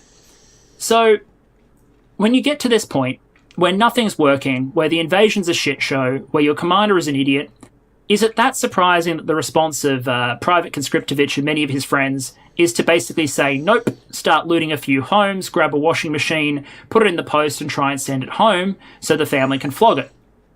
Only for the stuff that you loot and try to send home being stolen by all the logistics staff who are responsible for shipping it home. Basically, with corruption, no matter what, whoever's on the bottom loses. Shit rolls downhill. So, humour aside, and I employ the humour to make sure this topic isn't too depressing, Why is corruption so damaging? And why is it so much more damaging than that 20% figure would suggest? And I want to go back to first principles here, economic first principles. Corruption is possible because a person is given the ability to sell something or steal something without paying the true cost of doing so. They're doing something using someone else's money, someone else's property, and they're not acknowledging the externality of their action. As a result, the price in corruption is never efficient. You're never charging as much money as you are doing damage to someone else, or at least most of the time you aren't. We're going to explain that a little bit more in a moment. But the key point here is that 20% of the budget being stolen doesn't mean a 20% less effective military. It's a lot worse than that. The other clarification I need to make before I explain how the corruption gets as damaging as it is to explain that not all corruption is theft per se. I'm focusing on theft, but not all corruption is just the same as breaking into a bank and stealing the money and walking off. Procurement corruption and other forms certainly exist. If we talk about the Orlan drone for a moment, the Orlan 10 drone, let's just say that drone should cost $20,000. But as a company, I know I can charge the government $100,000 if I pay a $20,000 bribe to the procurement officer. The price here isn't efficient. $20,000 is being made by the person doing the corruption in exchange for an $80,000 cost. It's a solid externality. It's not efficient. And in this case, the funds don't even count as stolen. There are no stolen funds in this situation. A bribe is being paid, but the government's just paying for an overpriced contract that's probably entered into completely legally. And there are dozens of ways to do this. One example, which I might go into more detail if I do a second video on this topic, is specification tailoring, which is where you can basically, even in a nominally fair process, rig a contract so that someone is much more likely to win than others by including very specific requirements in your specifications that basically don't say they're discriminating between companies, but do discriminate between companies. Just wanted to have that caveat up front. So how does corruption damage you? Well, the first thing to say is that it can destroy research and industry because it can change the incentive for manufacturers. In a perfectly free, non-corrupt market, the way to win a contract is to develop the best product at the cheapest price because that's what the government will buy. In a scenario where corruption is allowed or frequent, the winner is the one with influence and pull. In fact, you're probably going to get more return on your investment if instead of developing a better product, you spend more of your money on bribes and influence. Take the right people out to dinner. Bring on the right advisors in highly paid positions, in inverted commas. Make sure money ends up in the right pockets. And that's much cheaper than developing an actual functional next generation product. And because that's the way forward, if anyone does come along and tries to threaten the gravy train that corruption enables, well, suddenly they're the enemy of everyone who's currently engaged in that market. And they turn to other measures in order to try and squash those companies and force them to either play ball or leave. The other way that this also reinforces itself is that one mechanism that you'll often see is so-called revolving door appointments, wherein there are jobs for the boys, essentially. One mechanism of rewarding, say, military officers or government officials who make decisions in your favor is that later on you award them or their family very highly paying positions that require very little work in your companies. This is very common in the Russian context, but it's also found in other contexts around the world. So that's one way in which corruption can be damaging well beyond just how much money goes missing. The second point here is cultural corrosion. Everyone knows corruption is happening, and it changes the culture of an organization. Corruption, and this is something that's hard to explain academically or prove with figures, but it intuitively holds. Corruption breeds intense cynicism. You know that everyone is sort of out for themselves, that everyone is breaking the system, everyone's pocketing money, that no one's in it for the greater whole. And being in it for the greater whole is kind of central to the whole military ideal, to the profession of arms. It's built on the idea of self-sacrifice, of unit cohesion. But how can you have that if you think your commander is a crook, if you think your colleagues are crooks? And also if you operate in an environment of constant fear, because remember, corruption is still illegal. And now, since everyone knows it happens, everyone kind of has material on everyone else. Everyone could dob you in at any point and you could dob anyone else in, which gives it sort of a prisoner's dilemma situation, wherein everyone's sort of holding a gun to each other's head. that doesn't exactly create the sort of mutually supportive cultural environment that builds a really cohesive military unit. I don't think it's controversial to say that culture is critical to combat effectiveness, almost as much as weapons and training.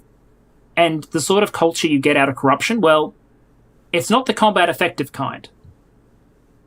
But now I want to get into the point that I really want to nail in terms of why corruption can be. I'm going to take a quick pause here just because we are 90 minutes into stream, and I feel like that's a good time to do another donation.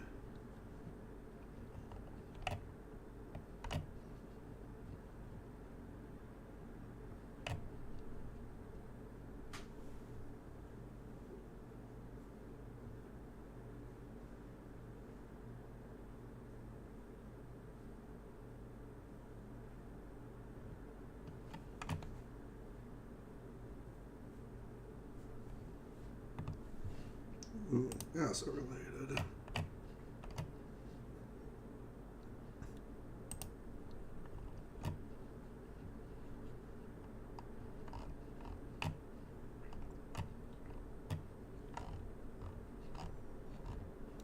Alright. Getting water to people in Gaza. Sure.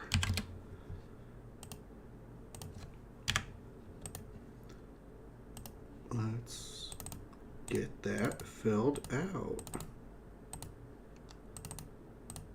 Has Jeff Bezos done anything this month for the Palestinian people? Has he? I'm asking.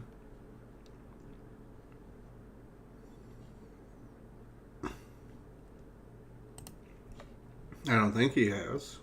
And I think that's quite a cooked, pathetic, small dick, fat-bellied, yellow-bellied, pompous, bird-brained of him. But, you know, I'm sure he's busy. People were placing orders on Amazon today, so I mean, Bezos has to, he has to deal with those himself, or else, it's not like Amazon just is able to work without him. If he takes a day off, then no one's orders get shipped that day. That's, and that's important too. Jeff Bezos is really important to the whole operation. If he just disappeared suddenly, millions of Amazon orders would stop going through. And I mean, think about how many people that would negatively affect. Did you think about that, Billionaire Buster?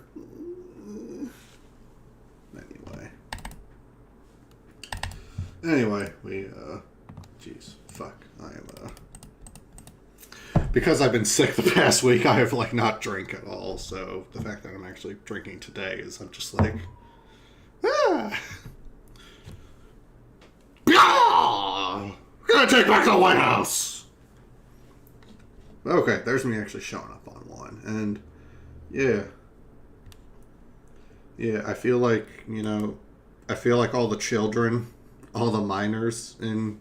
All the Palestinian minors in Gaza and the West Bank and whatever the fuck, I feel like Hamas is not their fault or responsibility. I know, a very, very anti-Semitic take of mine, but I'm sure my Jewish granny will still love me anyway. But back to Perun. I'm gonna pour myself drink numero dos, and man, just fucking military equipment. It's so big.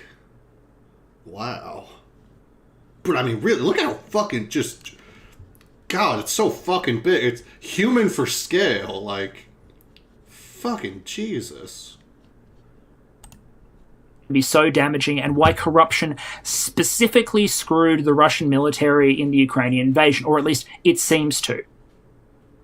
Adding corruption to your budget is not the same as just adding a line in the defense budget to purchase yachts and mansions. It's not a case of saying, okay, 20% of the military budget is reallocated from whatever it was going to buy, and it's going to buy yachts and mansions instead. In fact, if that was the case, cunning procurement officers, experts, and talented bureaucrats, I'm sure, would be able to look at the margin that's diverted to yachts and try and make do as efficiently as possible with the money that was left. The problem is this.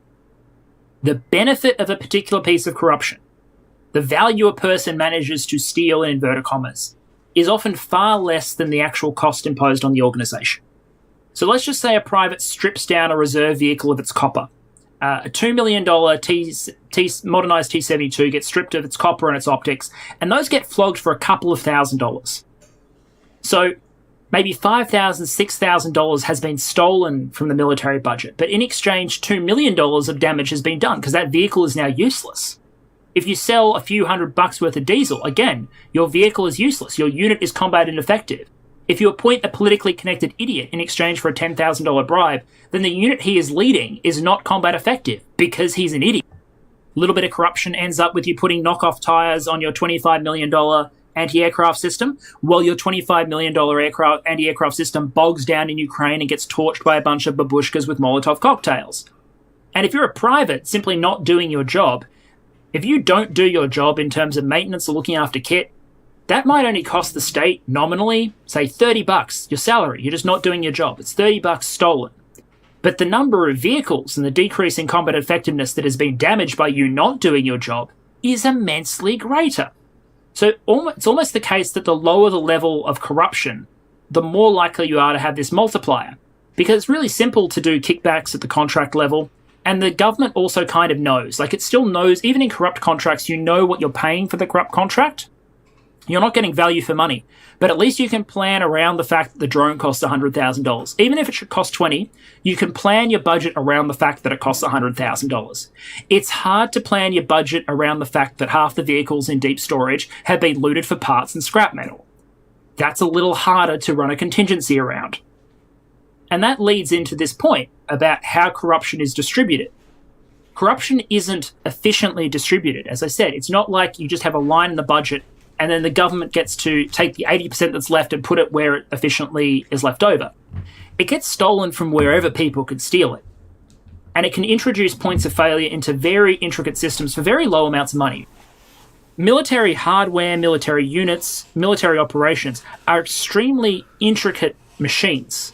They have lots of moving parts to them. And the smallest fault in the smallest place can bring the whole thing crashing down. For want of those... Yeah, it's the military doctrine is not crafted in a way that it can deal with people just completely, like, shitbagging on their responsibilities and deliberately fucking things up. Like, you know, the military tactics and plans that they come up with that are devised aren't devised accounting for, like, and so our conscripts don't give a fuck and, like, don't want to actually do any goddamn thing and are super lazy and have zero motivation and are gonna frag their commanders and, like, because, you know, you can't really design, you know, if you're planning around that, the plan is to make that so it doesn't fucking happen, because you can't operate a fucking military that way. Those tires on that air defense system, the battalions or the brigade's air defense units don't move up with the tanks. And because they didn't move up with the tanks, the whole freaking column gets pasted by TB2 drones. Because the reserve tanks had $1,000 worth of copper wire ripped out of them, well, millions upon millions of dollars of armoured force replacements aren't available. Because there's an idiot in command, the entire unit gets pasted, and because the unit gets pasted and doesn't force a crossing across a river somewhere, the entire offensive bogs down, and the entire geopolitical objective of the entire operation is thrown out the window because someone took a $15,000 bribe and put an idiot in charge. The real example that stands out here is we have significant amounts of evidence from Belarusian media, from Russian social media, from Western sources and elsewhere, that generally seem to suggest that Russian troops that were stationed in Belarus before the invasion, who didn't think they were going to invade Ukraine, were engaged in selling off diesel supplies on a relatively large scale. And as a result, when they pushed into Ukraine, yes, their logistics system sucked, but they'd also just sold a bunch of their diesel. And that significantly weakened the impetus of that initial offensive. In the first few days, you remember that the image of the Russian invasion on the key front was tanks, APCs, and air defense systems running out of fuel, deactivating, and being left and abandoned by the side of the road to be recovered by tractors. It was anti-aircraft systems that had run out of fuel and couldn't power on, being destroyed by TB2 drones. Because some bloke decided, or really, lots of blokes decided it was worth flogging off, a few tens of thousands of dollars worth of diesel at their unit level in order to pay for vodka or accommodations or food because they were being given out-of-date rations or whatnot, the combat effectiveness of significant parts of the Russian army on the northern front were diminished from what they would be if that corruption wasn't present. Corruption is more than the 20% going missing. It's the immense damage at every level of the system that can result, because it turns out that the sort of people who will steal wiring or flog diesel or appoint their mates to command units aren't particularly concerned how much that diminishes the combat effectiveness of the wider army. Go figure. So why are militaries in general so vulnerable to this? Why is corruption such a feature in military procurement, military sustainment, military operations? There's a couple of factors that go into this. The first is public attitude. Military in most states enjoys a bit of a golden position, even amongst the most cynical populations. This is a general rule. It's not true everywhere. Approval and trust in militaries is usually higher than in other equivalent institutions, and the public also generally regards defense spending as a necessity. It's something you have to spend money on. So if the military is weak, it's likely the public's just going to accept you spending more money on it rather than fixing the underlying issues. Whereas if it's something less critical and very visible and there's corruption present, they're likely to instead push for you to try and fix it. Well, with the military being weak, you're usually just going to get support for pushing the budget through. And if you oppose a military budget, well, you're taking a political and social risk. The second point is hierarchy. The more hands, the more people that are involved in a conspiracy and the more power that they have, the more unstable a conspiracy is. It's why I never understand conspiracy theorists that suggest that, say, for example, all of the world's scientists or a majority of the world's scientists are in on something. Once a conspiracy gets bigger than a couple of people, it's kind of hard to keep it under wraps. So if you think about how most organizations, most companies work, there's significantly less hierarchy and there's more people who can blow the whistle. If you're in a company and you see your boss doing something dodgy, most organizations you are capable of going over their head to report them, or going to another part of the organization that's been set up for that purpose. And the worst thing your boss could possibly do is maybe try to fire you, maybe try to transfer you. Well, in the military, especially a military like the Russian one, it's a little more complicated than that. There's a lot of things that your commander can do using the power of military discipline, military justice, and summary punishment in order to make your life really, really hard. Or indeed, make your life potentially very short. You also have set hierarchical reporting lines. It's difficult to go over your boss's head. There's an expectation that you follow orders. And discipline, the tools of military discipline itself, which are intended to maintain order and effectiveness, can be misused instead to intimidate individuals into not blowing the whistle. Also, because you have tight hierarchies that are very segmented, you don't have to have very large conspiracies in order to have pretty complete control over what a particular unit does in terms of its supply or procurement, for example, or a particular project at the Russian Ministry of Defense level. The next issue, and it does vary from military to military, is the point of secrecy. The natural enemy of corruption is transparency. The more that people can see about where the money is going and what it buys and what the state of affairs is, the harder it is to get away with corruption. I mean, I'm not sure many people think of auditors as heroes, but they do important work in terms of hunting down this sort of misuse of state funds. And in an ordinary organization that publishes a very detailed annual report and discloses its chart of accounts and transaction histories to government oversight organizations and to shareholders, etc., it becomes pretty difficult. Not impossible. I mean, Enron's a thing, but it becomes relatively difficult to hide corruption compared to, say, a military context. Because in the military context, and as again, it varies from military to military, the power of being able to say that's classified, or that's compartmentalized, or that's secret, well, that's a problem. Now, there's still significant issues in Western militaries on this front. But, for example, you can go in and read in publicly open and available reports how much the US military spent on certain weapon systems in certain years, and you can get quite good levels of detail on where money is going. Now, going in and looking at secret programs or at the really detailed level, obviously not, but that's miles ahead. And I just looked up the Javelin figures and I put them on screen here for the United States for fiscal year 20 and fiscal year 2019. Good luck getting any of that out of the Russian state defense order. The Russian defense budget is incredibly opaque, which is why money can go missing easily, which is why money can be spent on things and no one outside of the pool of individuals that are familiar with that particular area of spending or that particular contract or that particular program is likely to understand what's going on there. It's an interesting comparison to Western militaries that are by no means perfect. I have plenty of stories about Western militaries, but it certainly does enable a degree of corruption that wouldn't be there if there was more transparency. And then here's the issue of visibility. This is the last one I want to talk about, and it's the one that's most often forgotten, because hierarchy is often discussed when it comes to corruption, misuse of power in a military procurement context. There are lots of ways to detect corruption. I already briefly mentioned some of the infuriating ones. All of the checks and balances and paperwork that you find all over the place in Western militaries. Anyone who's ever worked in a supply context as a quartermaster or in procurement or contracting understands how much goddamn paperwork there is in most Western militaries at the procurement stage, at the sustainment stage, at just about every time a piece of equipment changes hands. You can bet there's paperwork there. And that's one mechanism for trying to detect corruption, misuse, and issues. But one of the problems that enables people in the military to hide corruption a little bit better than other organizations is that corruption's easiest to find when you can see the results.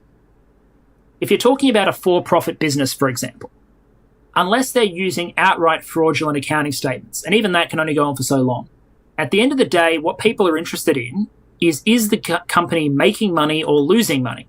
And given that corruption loses a company a lot of money, most of the time, if money's being stolen, it's not going to be profit, that will eventually come out. That'll be obvious. The company will be doing less well than it should. It'll start to raise eyebrows. The forensic accountants are probably going to get involved. But the military is different. Military's meant to spend money. It's not meant to make a profit. At least you certainly hope not, unless states start to turn their armies back to mercenary service. The Swiss start getting ideas and go back to their old ways, for example. What a military is meant to do is meant to spend money in order to be combat effective.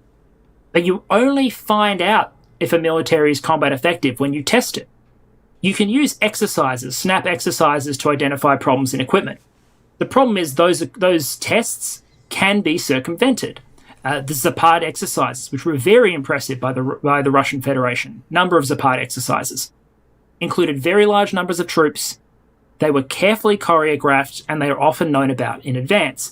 And even the surprise inspections and the surprise exercises was a question of whether they were truly surprises, or did people get a heads up because they wanted to cover up corruption. If you know an exercise is coming, you can cover up a great deal of sins. You can cobble together enough diesel and copper and equipment to make sure your troops have what they need to do the exercise. You can tell them what their movements are in advance so poor leadership isn't revealed. You can cover things up because everyone down to the lowest level doesn't want to get caught out. So they'll find a way to make it work for the purpose of the exercise, and then everything can go back to falling apart.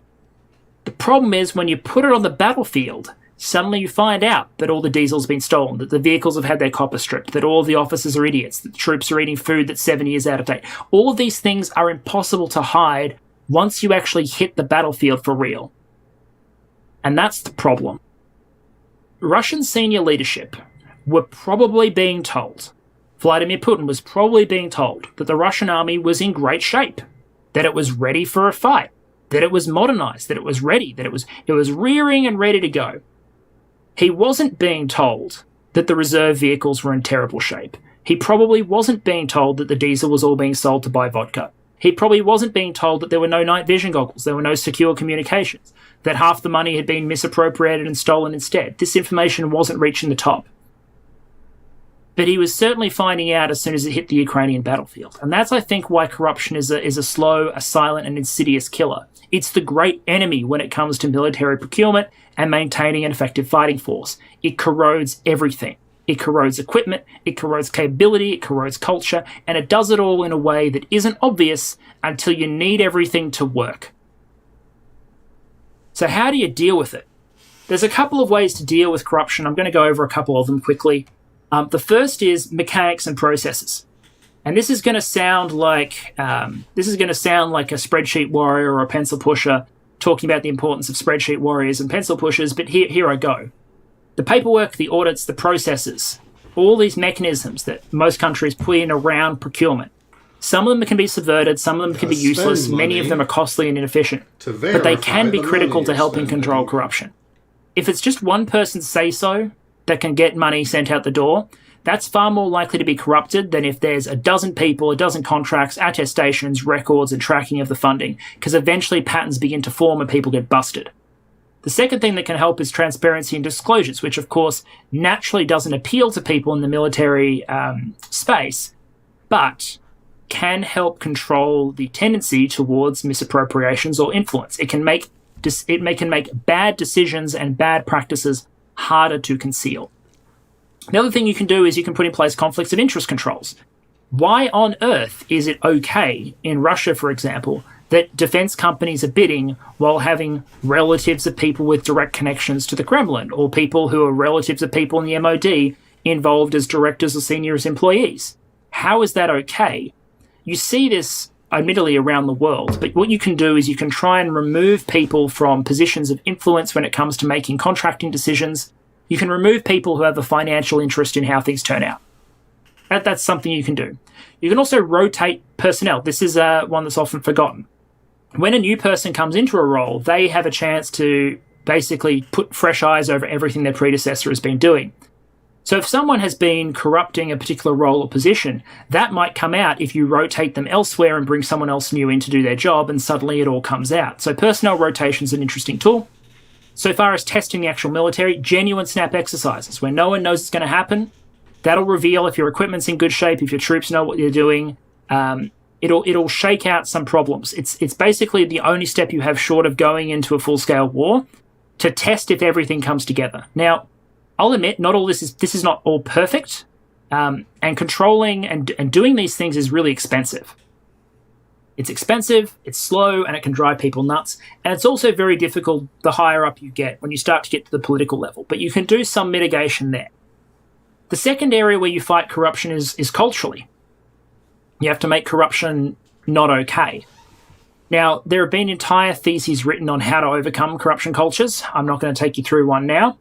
My point is that while most countries have at least some corruption, in fact, I would say all countries have at least some corruption, there is a sliding scale in how much corruption people expect and how much they're willing to tolerate in their lives and from their government. It varies. It's a sliding scale.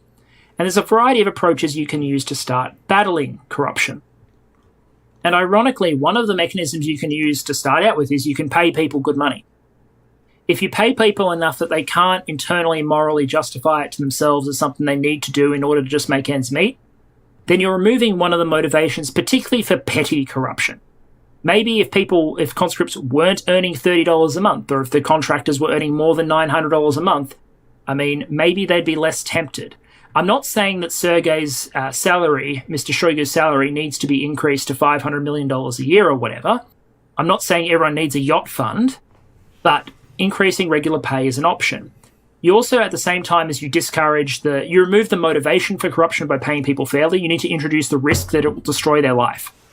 So you need to have corruption hunters. They need to be beyond reproach. They need to have information. They need to have resources. You need forensic accountants. You need good records and systems. You need to make it dangerous to be corrupt. And then you need to build on this over time and continually reinforce it. If you just have one-off crackdowns, culture comes back. But if you sustain new behaviors, eventually you can grind it out. You can produce a culture where this sort of behavior isn't really accepted. But the caveat I'll put here and this is just me value adding. This is not something I can prove in the Russian context. It's very difficult, or it will be very difficult, to change a corruption culture in a country as long as it is popularly perceived that the people near the top are engaged in corruption. Because as long as people think their boss is a crook, what the fuck is Russia they will feel supposed to they do, might then? have license to be crooks themselves, because that's only Sucks fair. to suck. Sounds like Russia's problem. So in summary, to close out, corruption does destroy institutions. Particularly, it destroys and corrodes militaries particularly effectively. It operates at all levels. Its style changes as you go down the line. It starts with budgeting and procurement fraud at the highest levels and ends with petty theft and sloth at the bottom. Militaries are particularly vulnerable to this because of their secrecy, their public support, their hierarchies, and also the fact that oftentimes the damage isn't visible until you actually have to go out and test the institution that you've built. It causes damage that is far beyond the actual amount that is stolen. A 20% decrease in amount of funds being stolen might corrode the overall potential of a military by 50 or 60%. And also, controlling corruption is very difficult, it's expensive, it's cultural, but I'll not only say it's possible, I'll say it's essential if you want to be a first-rate fighting force. Your two options are basically you can slosh so much money through the system that even with most of it getting stolen, you still turn out with an okay military, or you can actually try and tackle corruption until it doesn't corrode things to anywhere near the same extent. We will probably never know just how much corruption made a difference in the opening days and is still making a difference in the Russian invasion of Ukraine. We'll never know exactly how much diesel was sold off, how many vehicles are in poor shape because they weren't maintained by people who were lazy and cynical, or how many had their equipment stripped and reduced to scrap metal. We're probably never going to know the exact scale, but we've got enough evidence to suggest that historically, and also in contemporary times, this is a problem that has afflicted the Russian military, and I would go so far as to suggest that it is one of the reasons that they have struggled the way they have against what should have been, on paper, in terms of finances, in terms of equipment, and in terms of overall resources, a much inferior opponent. All right, channel update to close out. I'd love to stop including health updates in this, but as long as the health continues to be an issue, I'll continue to include updates. I'm still not great, but I'm okay. I'm able to produce. All right. Now, I think that was a very interesting and brain-embiggening video. But it's interesting to think about. It's oh man, he had 145,000 subscribers when he put that out. He's 300K up from there. Goddamn.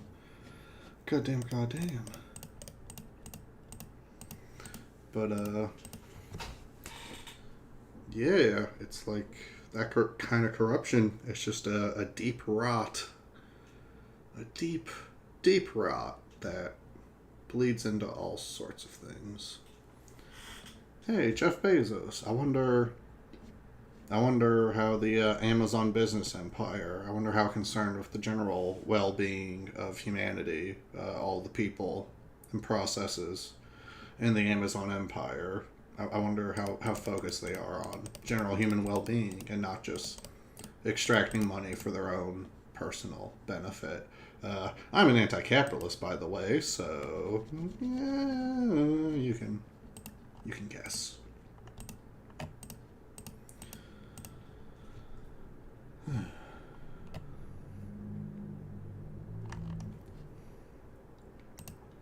So, yeah, Perun. Good channel.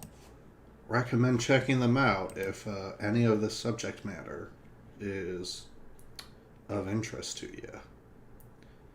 And now, I'm going to go to the bathroom real quick.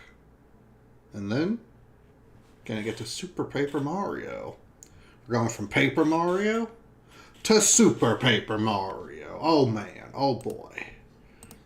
Pal. And the way we're presenting this, we're watching Dawkins give no context to his comments. We're just watching him try to give context, but with no sound. Yeah, right. While Ray Comfort is dubbed over the top, and then one sentence from Dawkins at the end. Yeah, of it. it's literally his mouth moving while Ray's like, Richard Dawkins is probably like, blow, blow, blow, look at me, I'm English, science, blow, blow, blow. I bet I'm good. Oh, my pubes are all grey and wispy. Grey and balding and wispy. And that's why nothing came from anything. Look at that, weird, right? Right, Fucking moron. So they give him just a conclusion where he says, so that's how nothing can come from everything. And the audience kind of giggles at him or whatever. And he's like, what's silly about that? And starts explaining why that's not silly, but they mute him again. That's like all the fucking... Not only do they mute him, but he goes on a monologue about like, now, while Richard grew telekinetic powers and killed that audience, you can see how ridiculous everyone thought it was. Well, right, because he's like, well, clearly after that question, Richard Dawkins was rattled. You can trust me on that. You don't need to hear any of this rattled stuff. But doesn't he look rattled? He looks rattled, doesn't he? Please don't YouTube that debate. It doesn't go that way. I did, and I had to pray for hours just to get all that truth out of my brain, because Pell goes down hard. Pell goes down hard for someone who facilitates the fucking of kids. Like, I'm telling you, he goes down hard for a kitty fucker. You know? For a kitty fucker, he goes down hard. It's no fun. It's no fun to watch. This is also where Ray gets into the initial cause argument. Yeah. But here's the thing. Ray Comfort doesn't believe in a pre-God, right? So he's an atheist about that? Like, right. That's kind of interesting. And he's basically saying, like, atheists are wrong because it's scientifically impossible for nothing to cause everything. And are we playing with scientifically possible as a rule? Yeah, right. Is that because the whole rest of the thing doesn't work really? Yeah, let's just get that out of the way up front. And also, by the way, have you ever in your life seen a video that's all like man on the street shit that is this little of the man on the street talking and this much of the guy behind the microphone talking at them while they nod? Also, never heard the argument from Tim Allen agrees with me. Even Tim Allen. Former coke dealer, hack comedian agrees with me. So there's a God. There's also just this again, I know tiny moments are really what I'm focusing on. There's this great moment where he's very clearly trying to have a Goodwill Hunting, it's not your fault moment with this guy where he's like, right. You're not just a blob of nothing. You're wonderful. Hey, Daniel, you're loved. You love Daniel. It's going to be okay. But Daniel's just like, you're fucking crazy. Why do you smell so much like sweat? And he's like, you don't know. There was a fat Jew earlier, licked me up and down.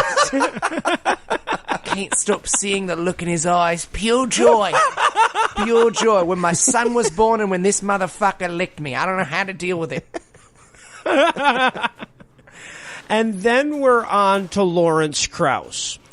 And I love, first of all, I love the way he introduces Krauss, because he's like, in June of 2016, I interviewed Lawrence Krauss. And he kind of says, like, theoretical physicist. So it's just a theory. But he actually says, as he's setting this up, he says, now, unfortunately, I was limited to only asking questions. But I'm like, what were you going to lick him? I mean, what was the other thing you wanted to be able to do? I wanted to play charades, but everyone really shut that idea down right away. I wanted to ask him statements. Right. Well, yeah, that's exactly it. I wanted to preach at him for 45 minutes. And so, Ray, baby, look, here, I know you listen to all of these. I know you listen to all the everythings to make sure that it's okay and safe and stuff. Ray, here's the thing. I would have given a way worse answer than the snowflake thing that Lawrence gave you, okay? That was brutal. You need to not let smart people talk in your movies, bud. Look, I get what you're doing, and you know what? For what you do it pretty well. But this was not good. You gotta fire that editor, Ray. He did not represent you well here, man. Because Lawrence Krauss, and me and Heath were talking about this after we watched the movie.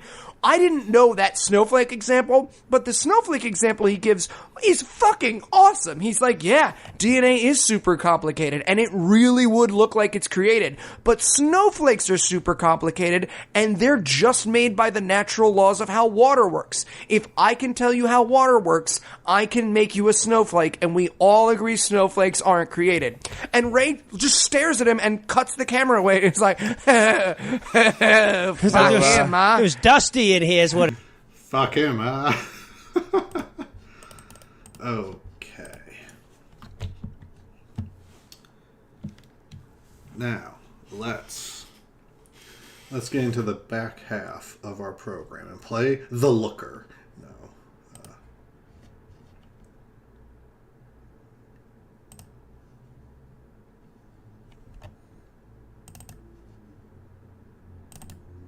Where's Dolphin? There's Dolphin.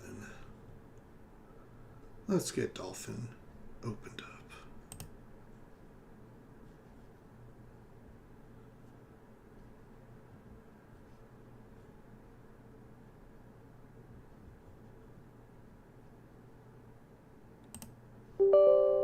Sure.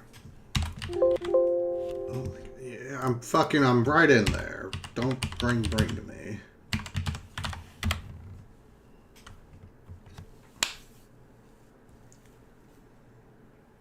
Smile, you son of a bitch. Okay, well.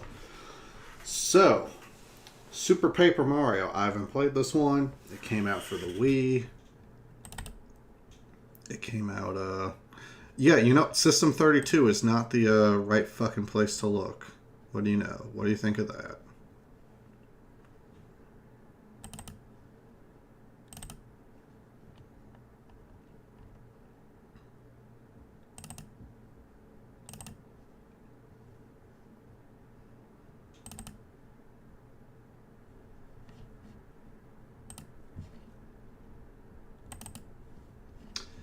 Yeah, alright, that. Oh, shit.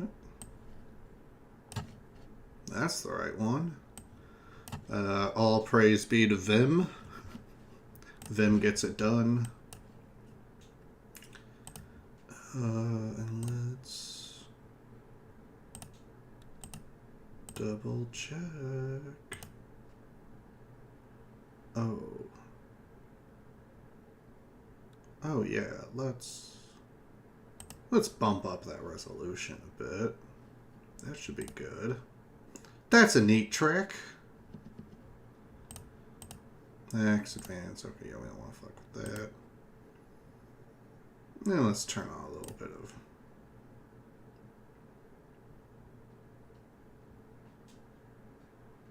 And you know what? We'll start without it. We'll start without it and see how that looks. Whoops. Okay, audio. Turn the audio down a little bit. And for controls, let me. Nope, that is shit.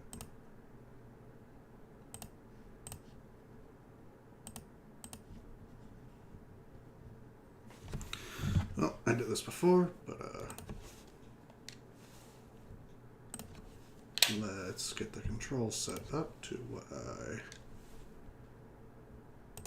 think they will need to be.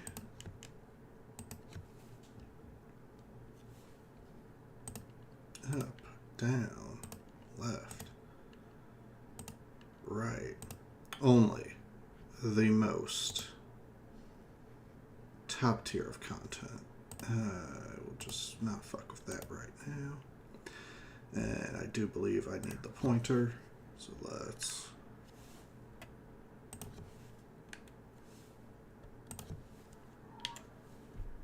Hi, kitty. I just fed you. Let's do what I think I need for the pointer. Okay, that gives me a pointer because I think I need the pointer. So.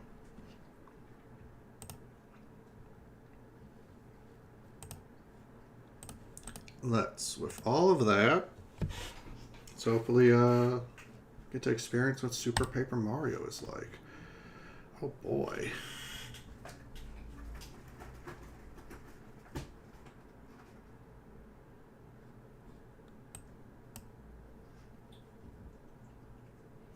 What the fuck does this mean? I didn't get this before. An NK disk image. What the fuck does that mean? I don't know what the fuck that means. Give me a new window. Fuck.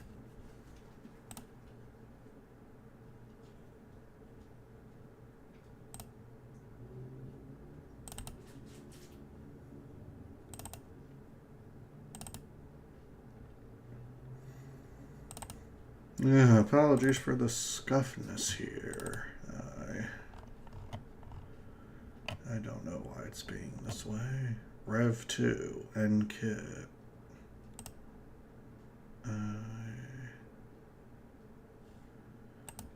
What the fuck am I supposed to do about that? Alright, let's give it a real quick Google.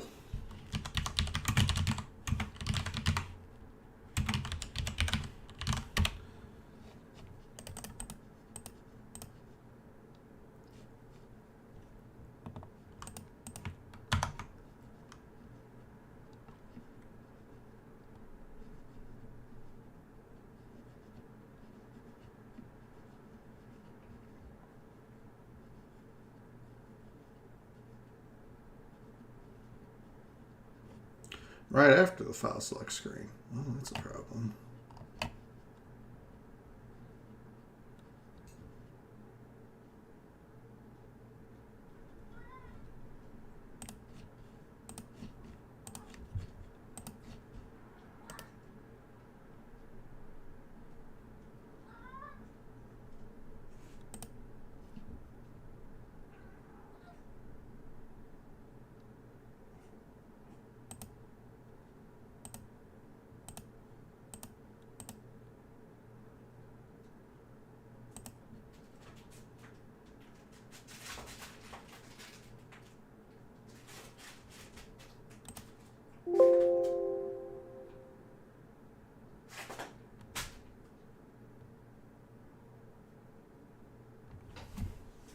Okay, hi, kitty. Okay, Jesus. Okay, why do...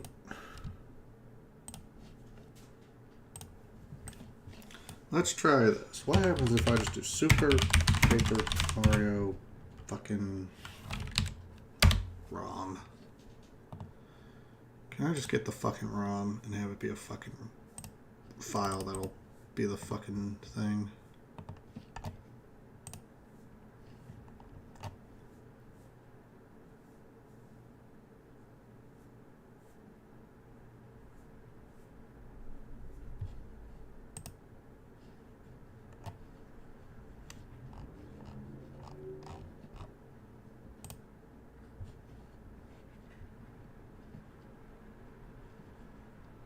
Okay, those are all... What is this? RVZ?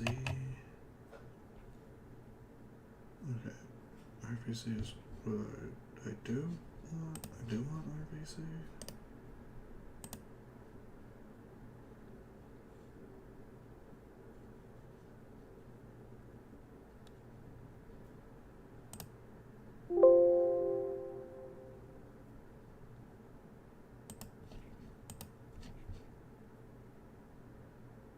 That's an NKit file.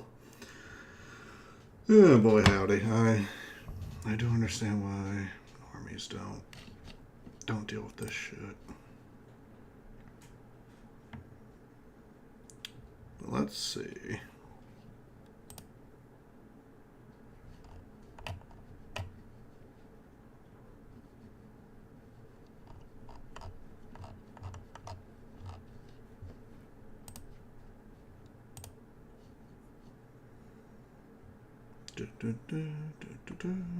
Let's see if this download isn't bullshit.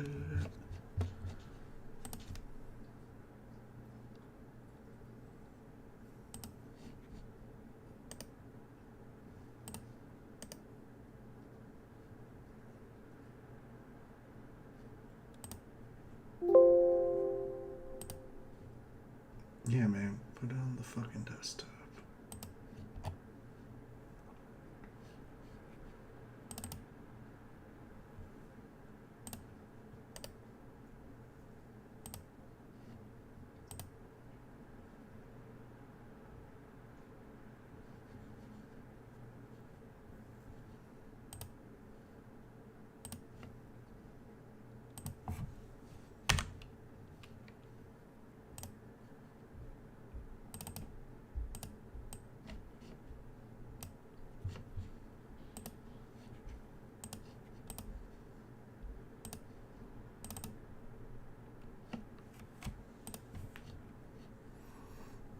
Okay, let's see if that was all we needed to do. Boo boo boo boo boo boo boo boo boo.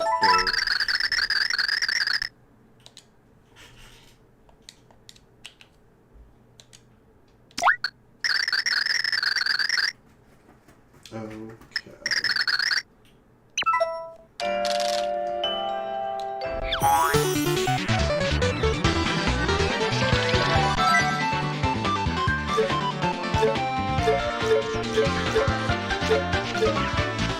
Oh, it thinks my Wiimote is sideways. Or it thinks my shit that's what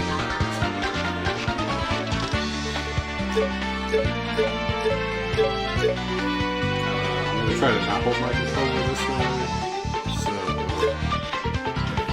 okay, let's fix that. That's down.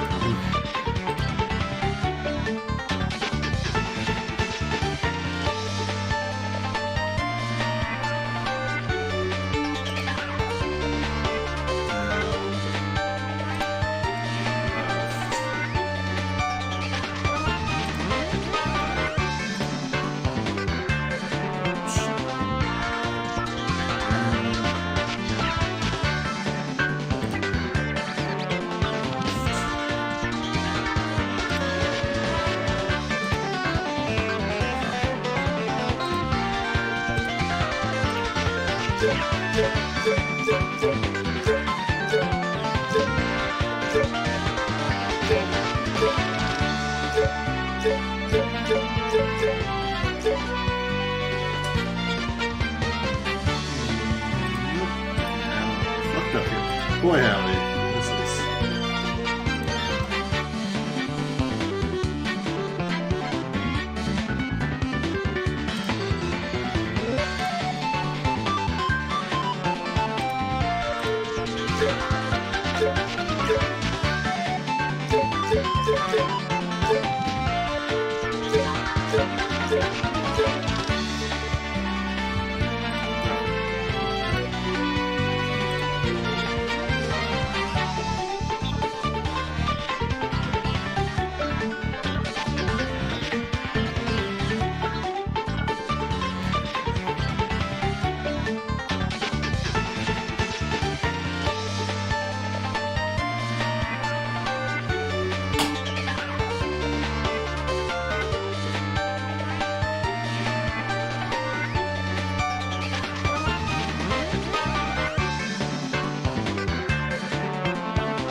Cat, I love you, but you gotta like be able to deal with yourself for a couple hours sometimes.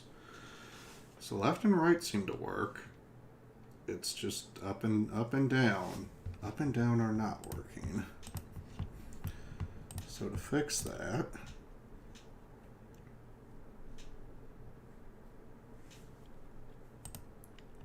Alright, left is that way, and right is that way, so if that's left and that's right, then that should be up, that should be down, but then that gets me the problem I'm running into.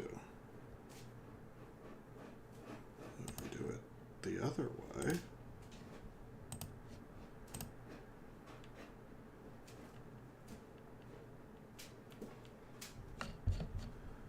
or what if it's just not actually updating within the game, and so I'm therefore screwing my brain over.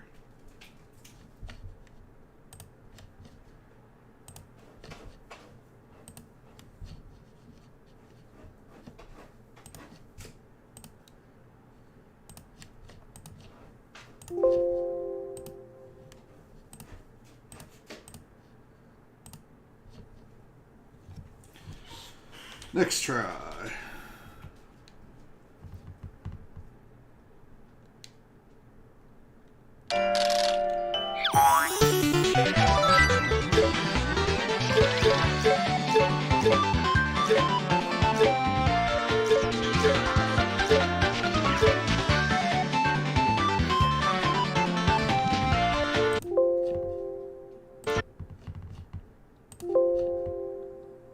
Burn.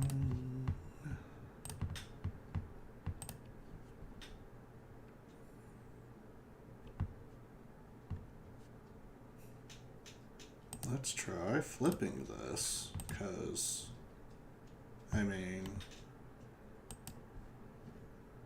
if that doesn't work, then I don't know what the fuck is happening. I swear I tested this earlier.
Okay, sorry, my cat's distracted. Oh man, fucking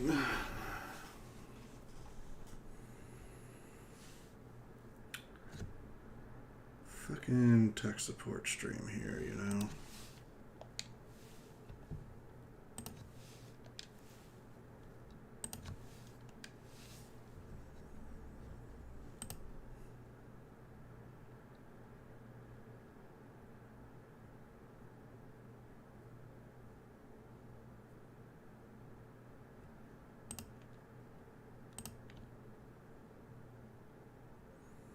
That's left and that's right, then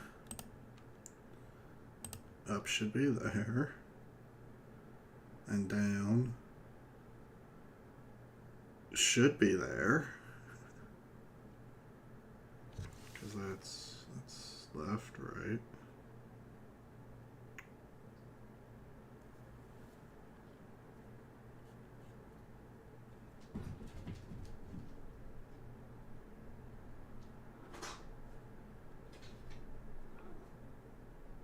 Which shit. Now I'm brain fucking myself.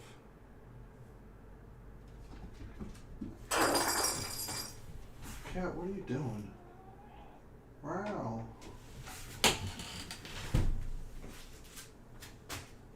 Play with your toys. You have so many fucking toys. Try playing with them for once.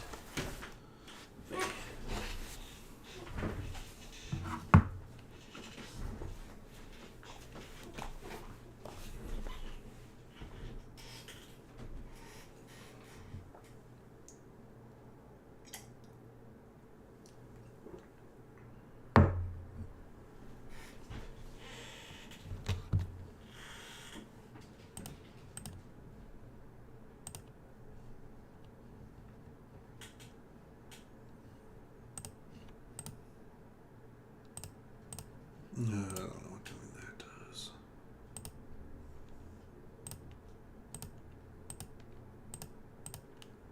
Yeah, let's go back to the defaults and see. Let's restart from the basics. It's not supposed to be this hard.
Let's see how it is when we're actually just in the fucking game. And we're actually moving. Oh my god, it's our house from Paper Mario, the 1,000-Year Door.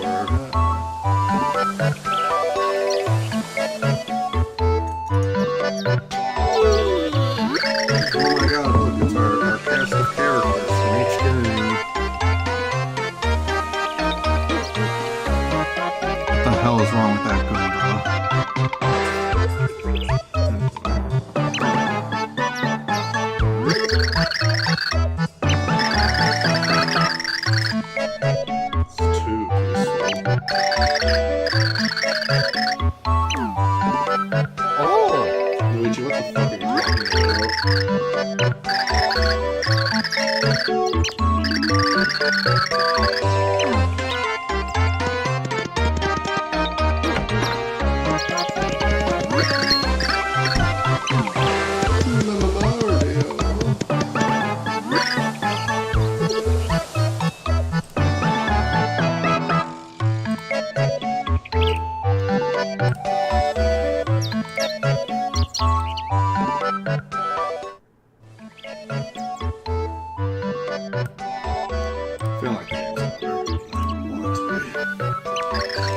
A toad?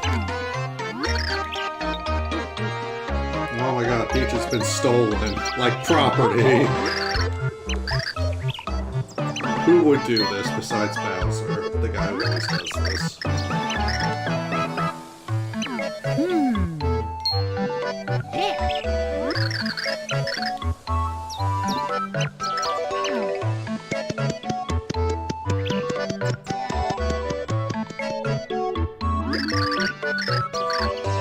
Mario.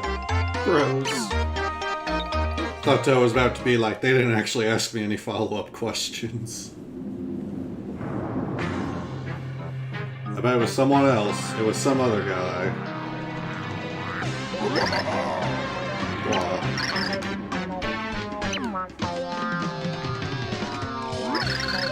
It's time to initiate my awesome plot to invade Mushroom Castle. I will make my beloved Princess Peach all mine.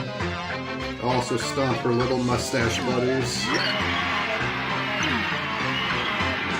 Oh my god, he's got quite the horde here. Your rudeness, we're under attack! We're under attack, you jokers are the best. Where are those hairy guys in the back? We shave around here.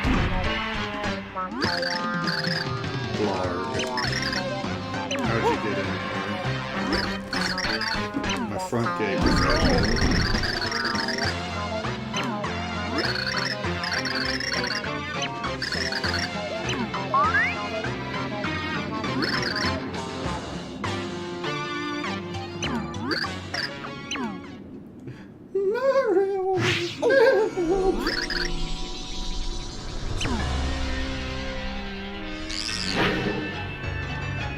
Holy shit, some new guy. By Count Black. Who the fuck are you? By me! Of the Dark Prognosticus.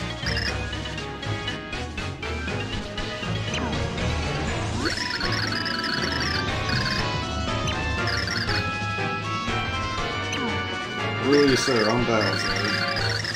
Count Black says, no, I have prophecies to fulfill. To Castle Black, to destroy all worlds. Try Count Black. Oh, Mario shot first.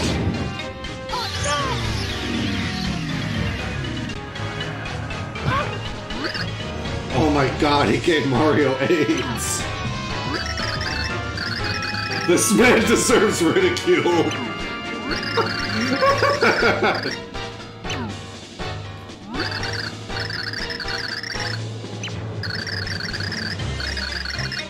Count Black will take you too!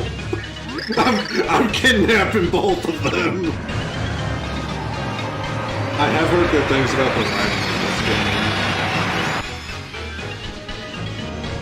Oh, okay, jeez, I guess he decided to kidnap everyone who didn't get AIDS today.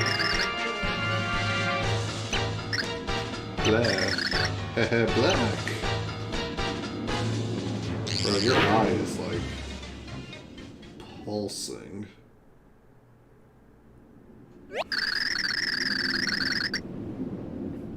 A Rio. M. A Rio.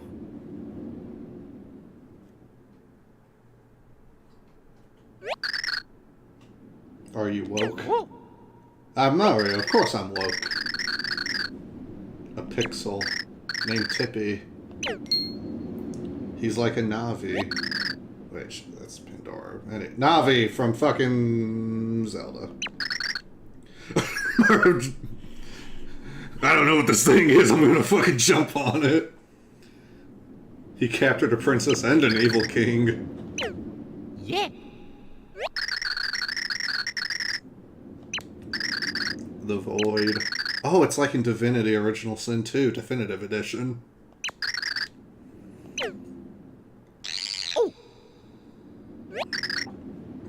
This, Tippy's the opposite of Kamala. Because he's like, do come. Do come. You must come. You will come. You will fail, N. I mean, me, I failed No Nut November earlier today.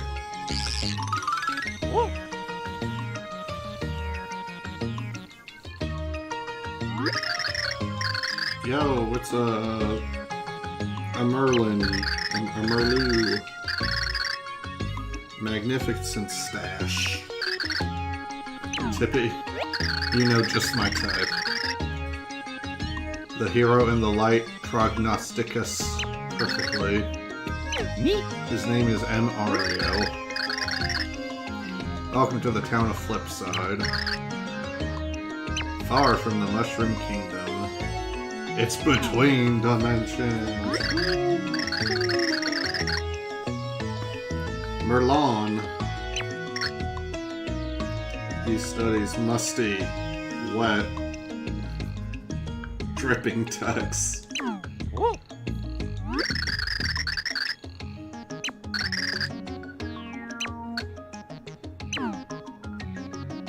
Ah, yes, the purple black. The purple black square. Oh no, it may appear small now, but it will only grow. It will swallow all existence, all worlds, all dimensions. Do come. It was created by Black, who wields the dark badness. A fair and lovely princess, a furious monster king. The union of these two will call forth the Chaos Heart, Kingdom Hearts, the consumer of worlds. And the Chaos Heart will ravage the sky and so bring forth the Void. It's from the Light Bible. The Void will swallow all. You must come. Naught can stop it unless the one protected by the dark power is destroyed. What? So you're saying, like, I'm like a good guy? Is that what I do now? Like, I'm good? I'm against evil? Okay. Is the darkness right behind me? The hero with the power of 8 pure hearts. Oh, you want Link for that. Link's got a lot of extra hearts.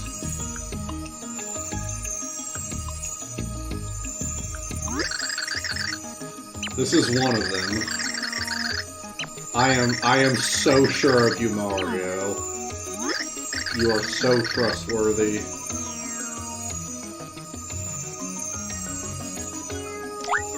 But thou must.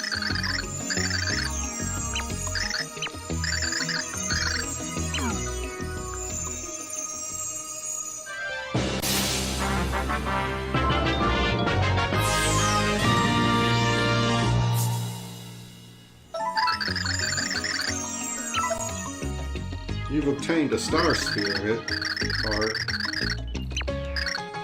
Place it in the heart pillar in this town.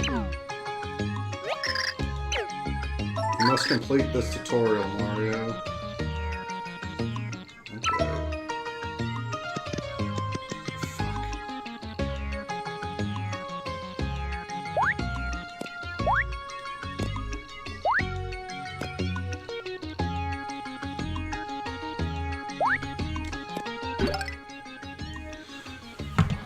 Okay, so the controls are completely the opposite of what they should be. Let's see if it's at all possible to fix this. Okay, right now up is 14, and down is 13.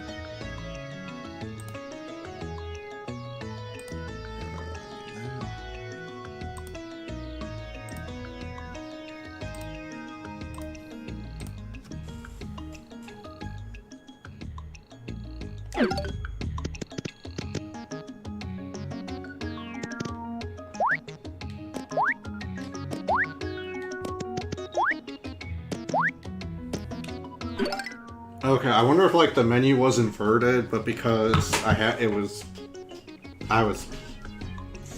fucking it up. I need to go to the bathroom. That's what I'm getting at. I need to go to the bathroom, but we're in the fucking game now.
Yeah, of course I kissed my cat on the forehead. How else will he know I love him?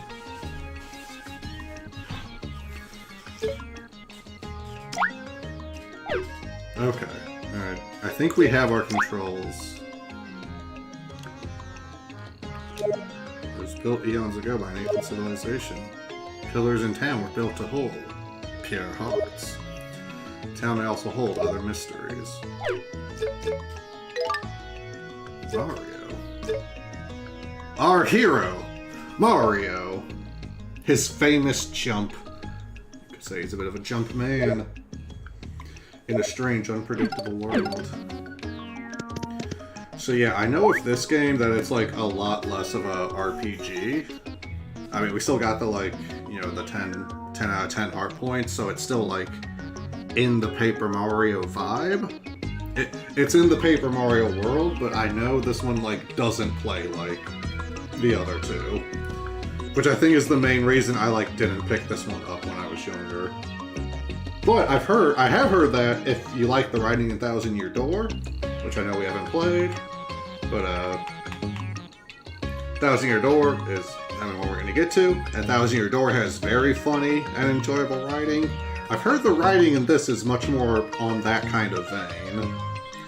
Whereas something I've heard critiqued about the later games like Sticker Star and whatever is that they go for a much more bland, generic, cutesy, kiddie Paper Mario, like Paper Mario N64, like even more bland than that kind of vibe, which is super uninteresting to me as a adult who has money and has fucked before.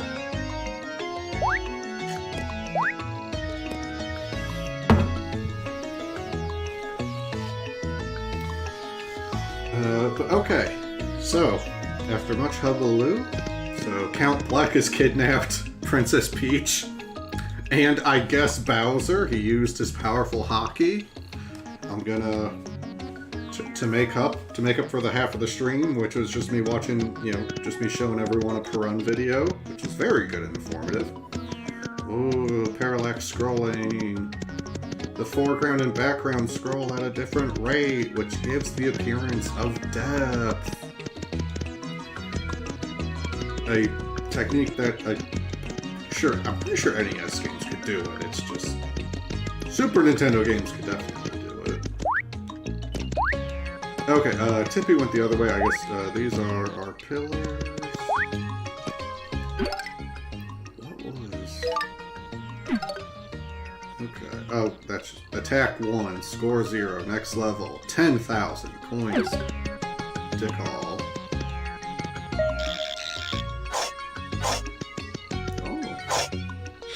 Alright, let's have fun with this. I haven't played this one, and as we saw earlier, I didn't spend any money on this, so you know, I'm just here to have fun. Wow, what a freak! I'll say I do like characters having like different. If this trend continues, that characters have different colored borders. Because like, okay, Tippy's got a rainbow, so his borders are rainbow. Her, there, it's I don't know how Tippy identifies. You must come.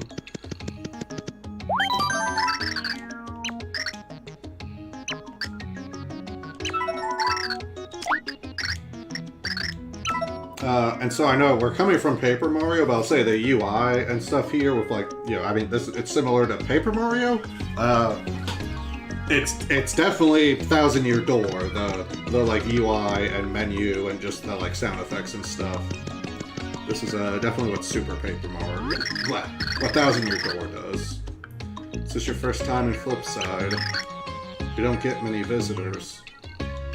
So I'm ever so glad I got to meet you. Take care. So yeah, because I've never played this game before, it's not gonna be like the kind of like fucking efficient speedrun, you know, that Paper Mario was. We're gonna stop and smell the pixels. You look really silly. Where are you from? No, that's a real word. That's legit. Oi. Oi, bitch. Majima. This town's so peaceful. If you ask me, that's all you can really ask out of life. Yeah, man, I get it. Sometimes. My life got a lot of extra... My life got a whole bunch of seasoning dumped on it this summer, and, I'm not entirely happy about that still. Press it. Press the button. Boy, sure is concerning how the never-ending void of death is in the background of our fair town. The heart pillar is this way. You must come. Please. Please come. You knows anything about that weird black stuff in the sky? It looks kind of scary, but I don't know what it is. Weird thing in the sky wasn't there yesterday. Did a cloud blow up? Is it vaxxed? Was the cloud vaccinated? If a cloud blew up, we'd be wet, right? I love you. You're beautiful. This is the heart pillar.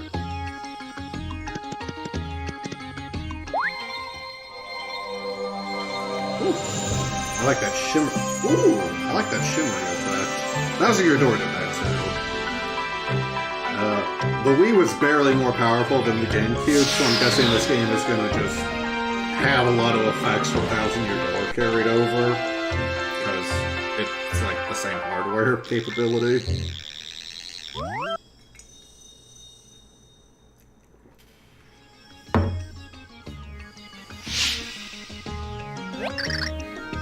Well done, you have come. Return to Merlin. Oh shit. Damn, Mario. Alright, I'll say, compared to the Paper Marios, compared to the other two, Mario's got the fucking hops here.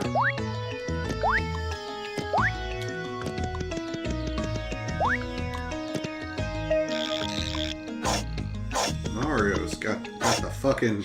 Mario's got some fucking J's on.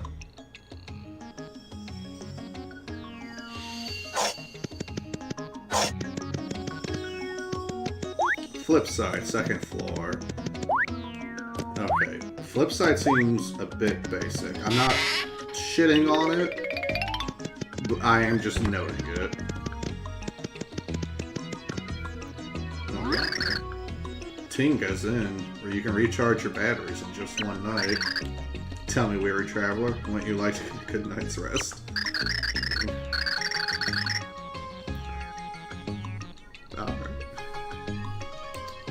I'm not one to say, you know, I like to try out new experiences. Fuck, I don't have any money. Return to us one day.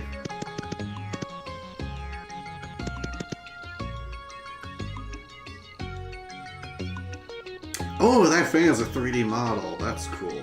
I do like the blending of 2D and 3D. As someone who's played a lot of fucking video games, also, Tippy's... Oh wow, Tippy's always behind me, but Tippy is also 3D. Just... You know, it's one of those things, it's like the difference between, like, critic versus casual consumer, where it's just like, as someone who's played a lot of fucking video games, you start to appreciate weird, unique, novel shit. Yeah, if you haven't already saved.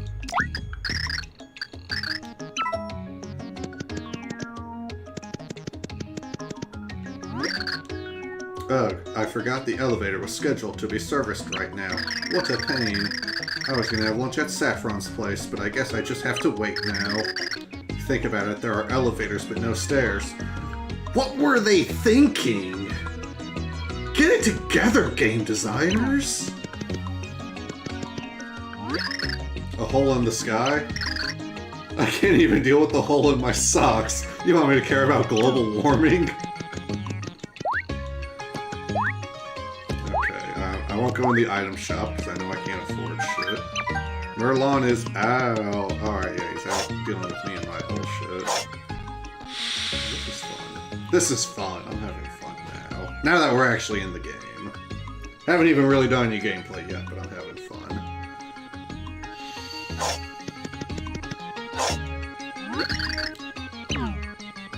You have come. The door has appeared. Dimensional door, or Double D. Mario, you must put yourself into the Double D.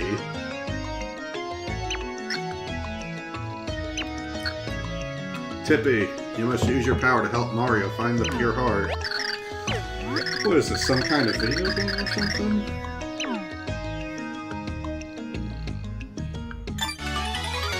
A magic pipe that returns you to Flipside from afar. Alright, thanks for the warp whistle. Thanks for the, Aridine thread. Thanks for the, homeward bone. Use it whenever it seems convenient to. Oh, you can't use it in all areas. Alright.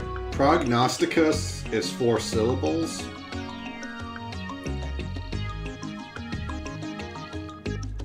I'm gonna just say Bible. The Light Bible foretells that the hero will meet a Dimension Governor, and from him, the hero will learn the dimensional technique. I'm almost certain this refers to my friend, the Flip Wizard, Bestovius. So go now through this door and seek out Bestovius.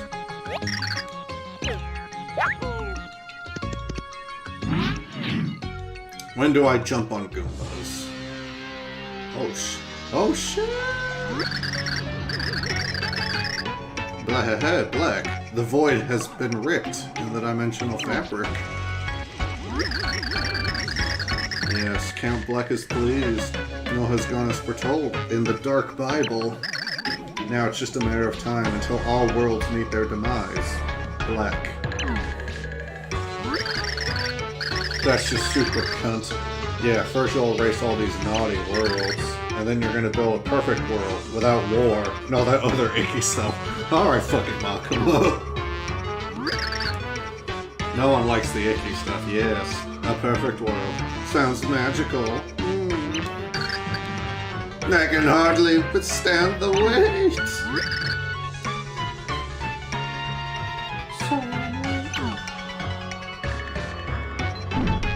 Oh, who the What in blazes ball rats out I beat myself here. What's going on? Oh, Chunks, you big silly. Did you oversleep or something? I guess it's kind of hard to be on time though when you've got muscles instead of brains. Boy. Can't fool me with the crazy shape-shifting hooliganery. It's Mimi, and then show a little respect for the Count. You can't go a borrow in his face, lass.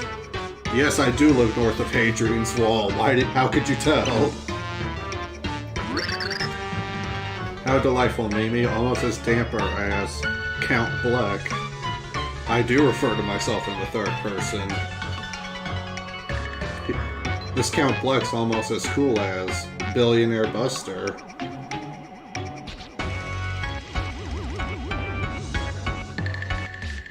Yeah.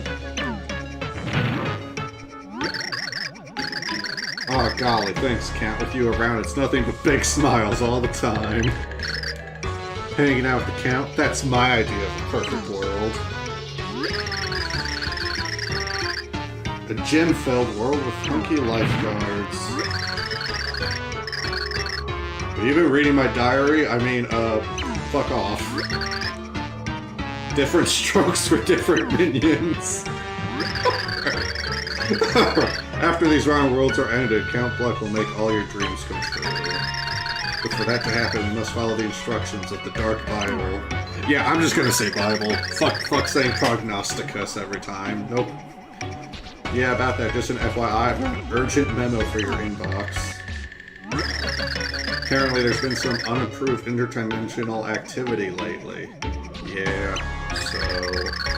thinking it's the hero of prophecy? We're gonna need an action plan for this guy. A dimensional interloper and possibly the hero. You're sure of it? Nastasia?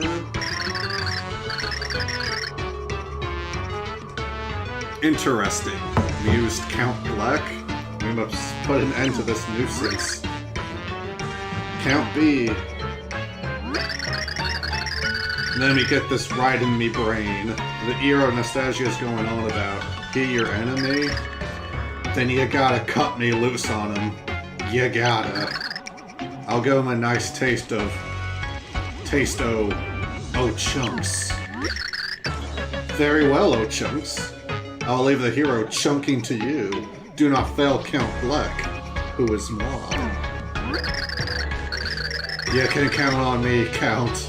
I'll rain down like a fat thunderstorm. I swear it. Mimi, Dementio, you should tag along. You could witness a proper chunkin'.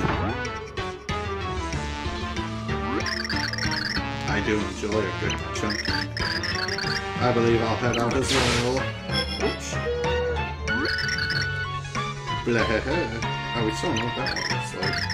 So, hero, you would defy Count Black, then hurry, for your world's end draws near. Blah. Blah.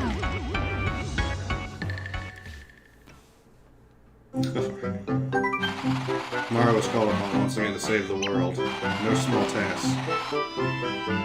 Gotta stop a baddie. Will Mario reunite with Princess Peach? Would he engage in Congress with her one more time? Truly interdimensional adventure was about to begin. 1-1. Oh.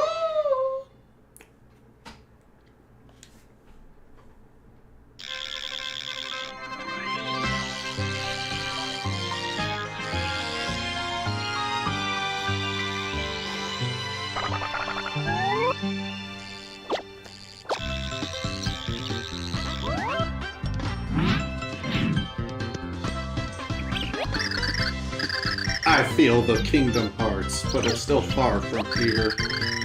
Merlin told us to find his friend. Yeah. One more thing. You don't learn about anything, just use my power. I know about... I am fucking Navi. Point your Wii remote at the screen, and Tippy will focus on where you point. That's what Wii remotes look like, shit. Press A over anything framed in red to read about it.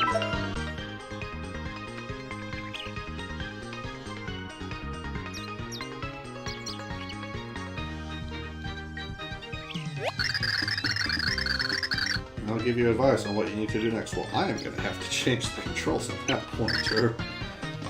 We should find Vestivius and learn how to float.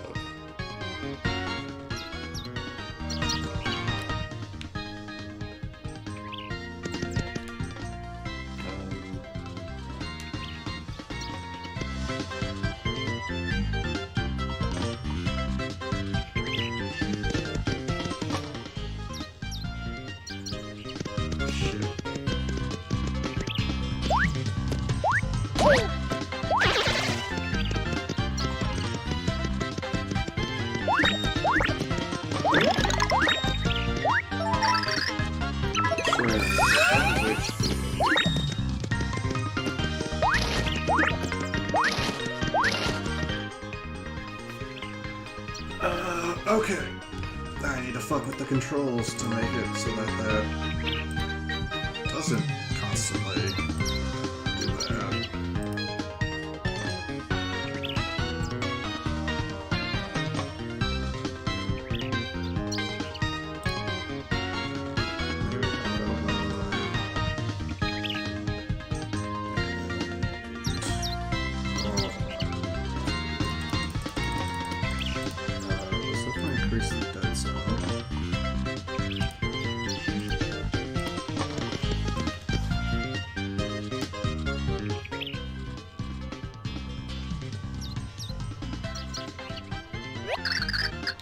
It's a block.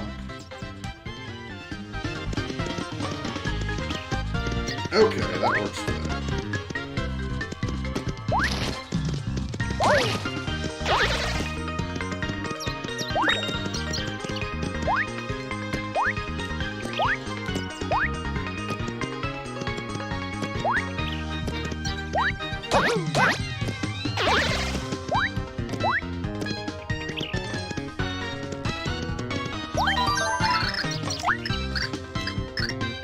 God, there are equations in the sky.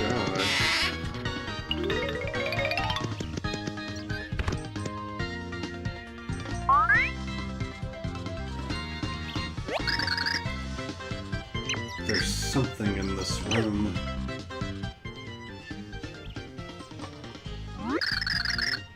A hidden door. Let me make it visible.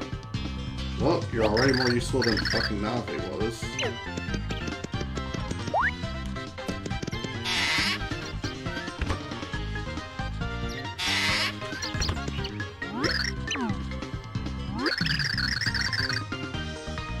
Hey.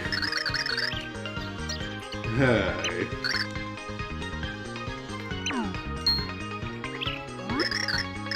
Wait right there. Red shirt, white gloves, jaunty cap.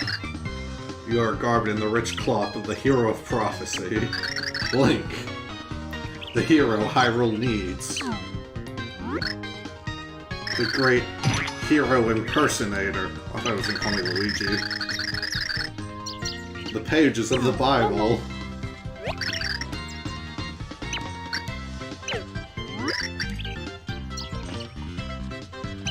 Merlon also has a beard.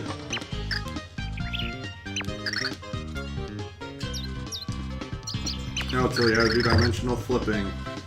10,000 coins. Can't charge me, I'm a hero. On a well-garnished platter. Heroes think they can get away with shaking people down for free skills. A mere 10,000 coins should be nothing for a hero of the universe.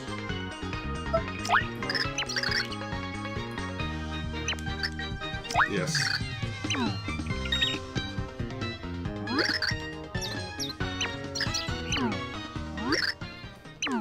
You just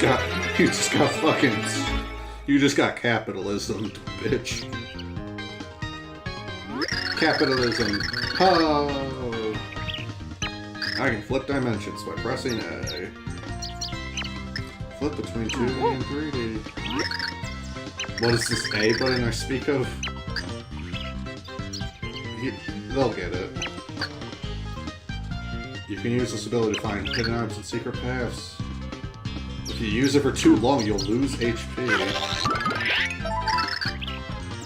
Use the flip ability to go 3D. The flip gauge will start to drop. If it runs out, you'll start taking damage. Rams and enemies when you kick the shell. A healthy drink.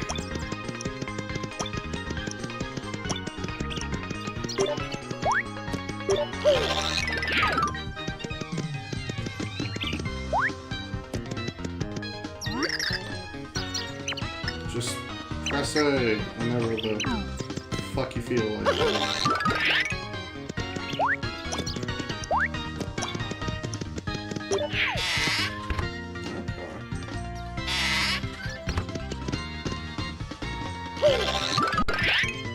Oh shit. Broils enemies with searing flames. Yeah, so I remember this was the thing with this game, was it was like all about like, oh, you can go 2D to 3D. And that changes how shit happens.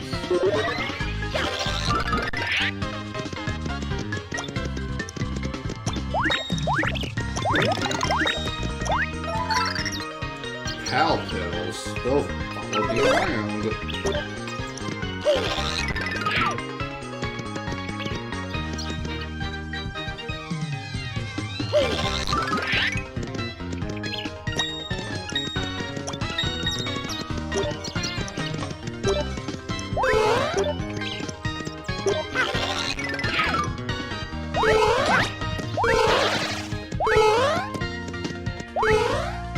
Oh shit, they died. And now, through the power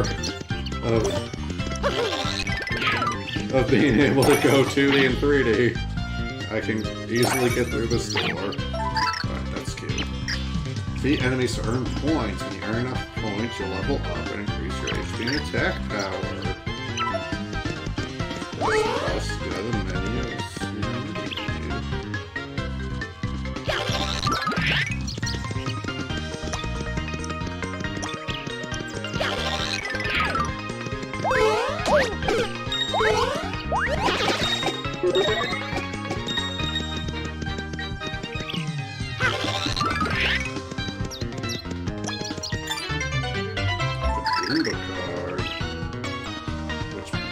damage I do to them.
A flower. Flowers with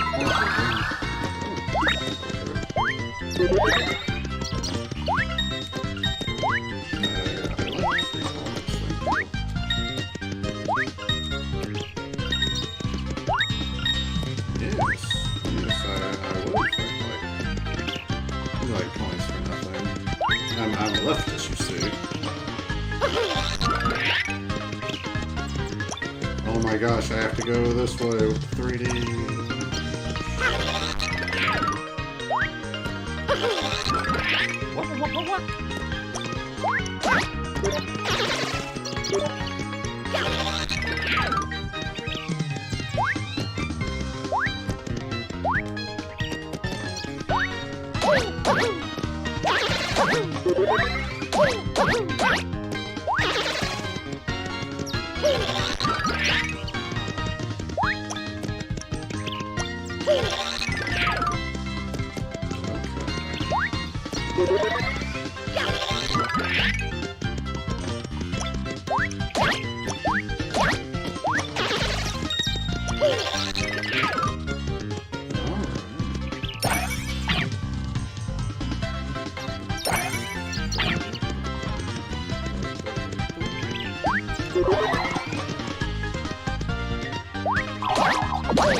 Oh, get fucked.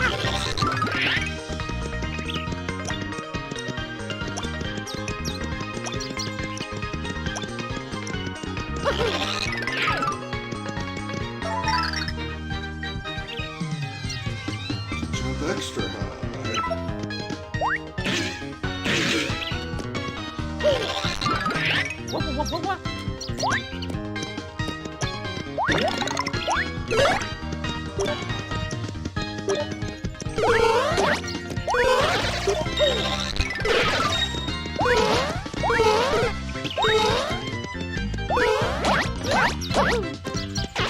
Alright, we are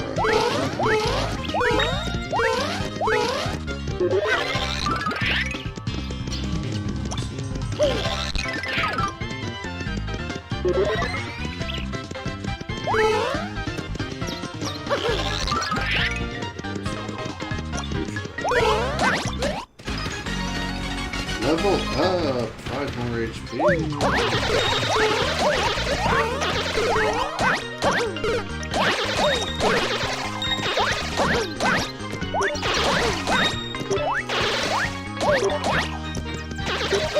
Okay, that is a farming opportunity there.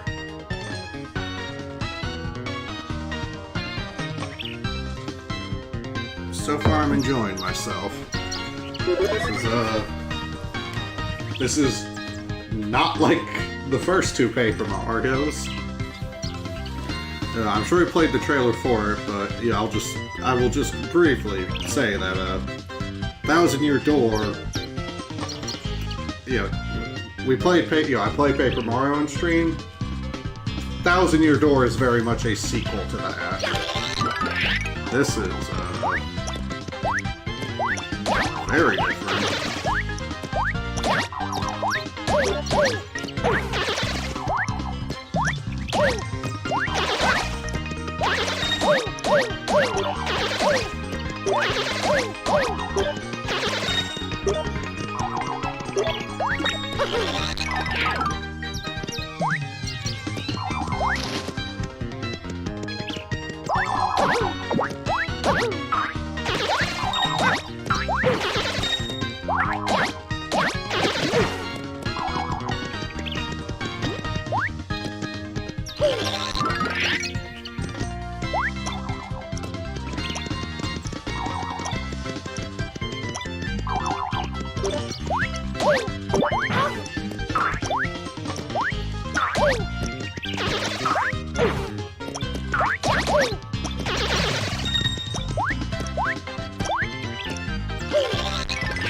scenario.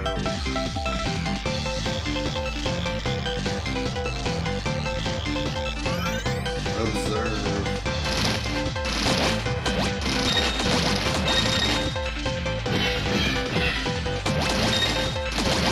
I'm holding the button.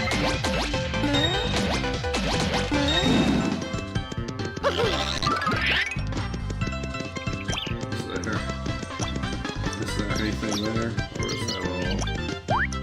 Is that just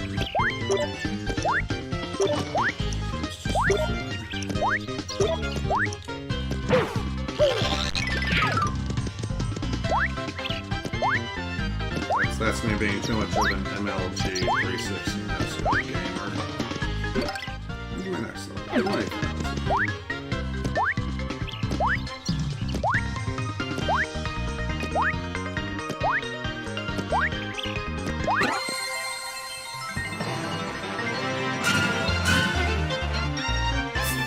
Is that the end of Volume 1?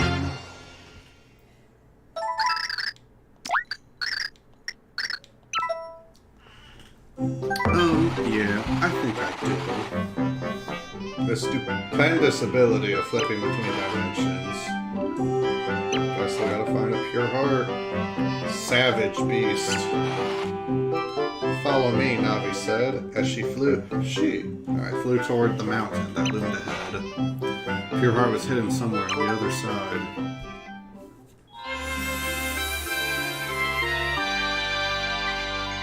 Foot in the foothills.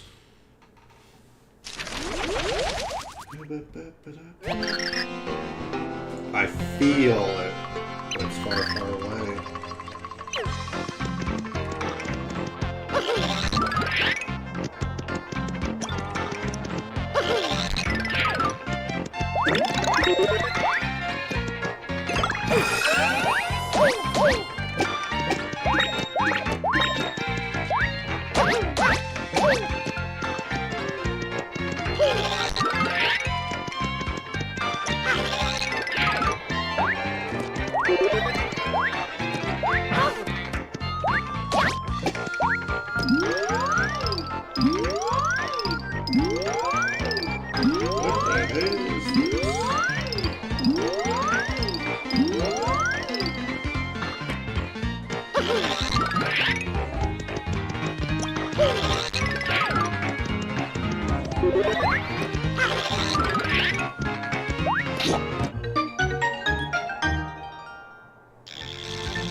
But how does that help me? I can't jump up. Wait a minute. Through the power of Nintendo.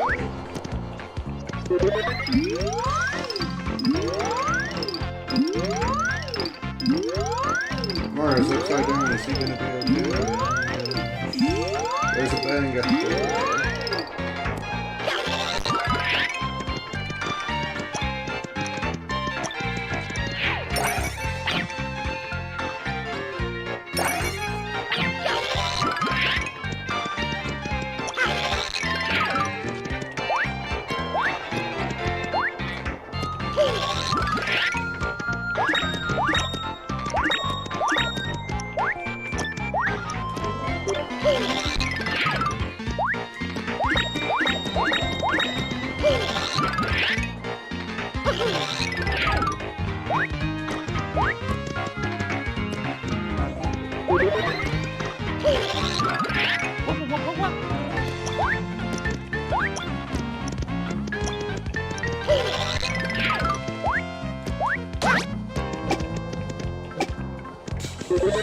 Get fucked, loser.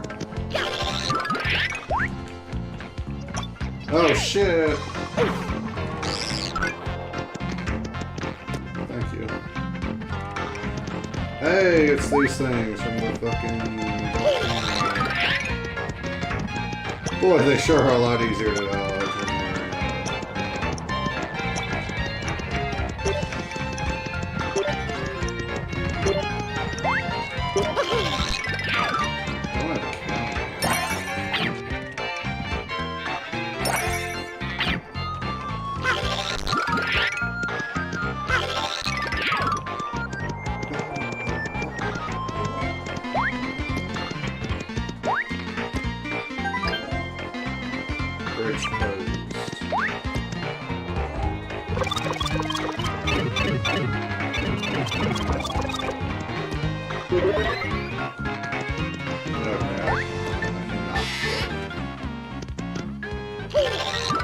But in here I can flip.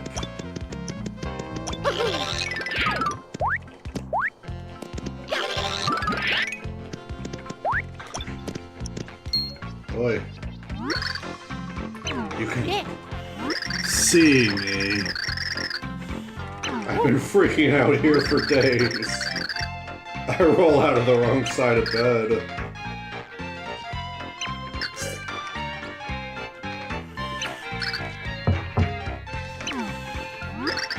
You just blipped in here out of thin air.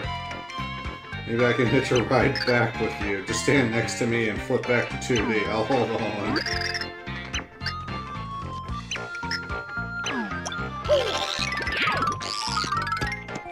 Hey, alright, bro. I'm back. You bailed me out here. That 3D business is freaking me out. It's red. There's a huge chasm outside we need to cross. You found the right guy. It's called impasse. Pass.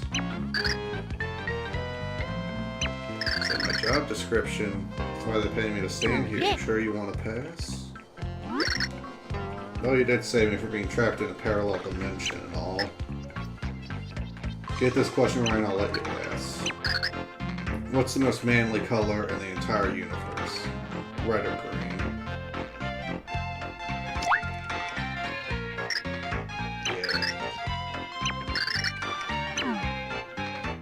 Damn straight.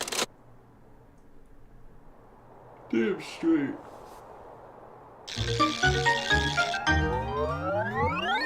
Magic.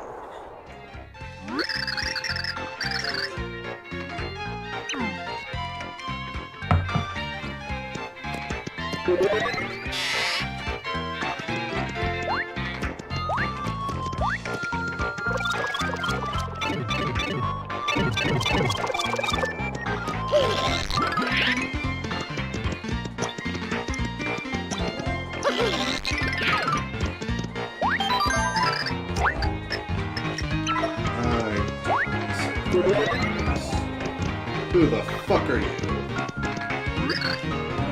Where'd you blow in from? Are you the legendary hero? You are too. Okay. I got pass on 3 pointers, so you won. If you're in trouble, flip. 2. Sus, flip. You feeling it? Flip.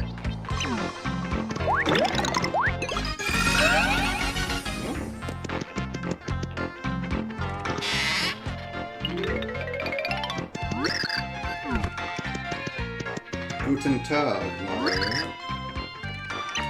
In the old town. Shop points, regular customers.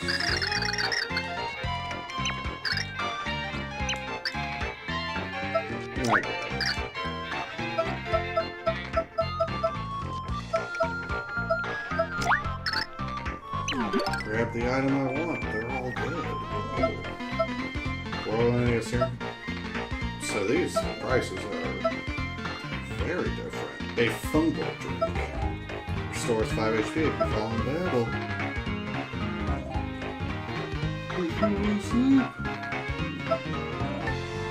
Doubles attack. Reduces damage you take by half. Shocking shrine.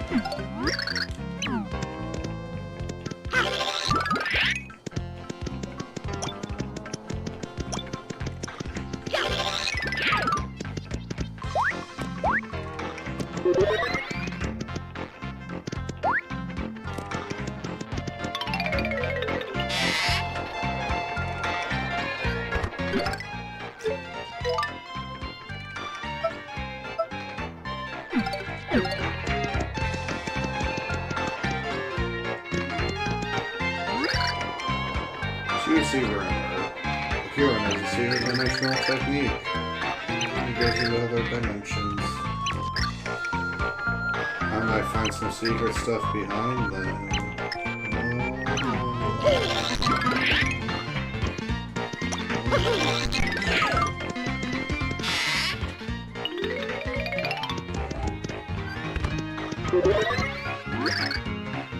Thousands of years ago, a door. The tribe of ancients. They built the town too. Secret tunnels and rooms. Look around real closely.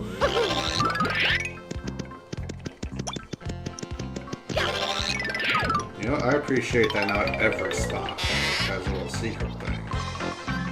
Because plenty of them do. But not all. Are you carrying a phone service for HP? You can buy more at the shop. And we'll hold on to extra items.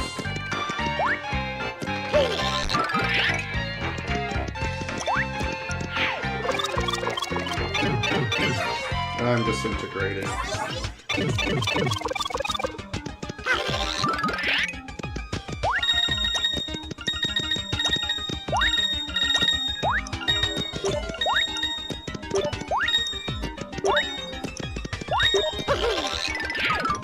Oh yeah.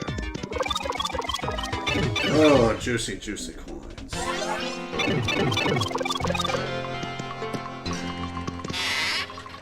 Juicy coins for one who busts billionaires. What? What's the point of this bill? There's like nothing. There's like not even. There's fucking not even fucking like. What is even like? There's what is there? Is there supposed to be like a pipe here, and I'm supposed to be able to flip dimensions, and I'll be able to say, oh.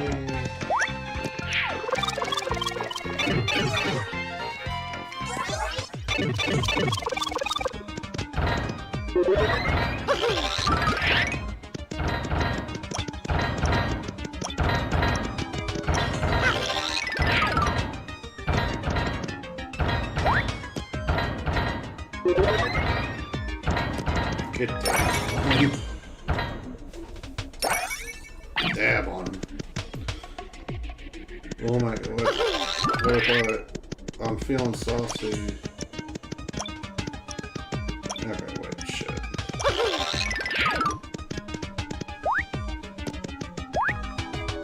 I'll return to this room later.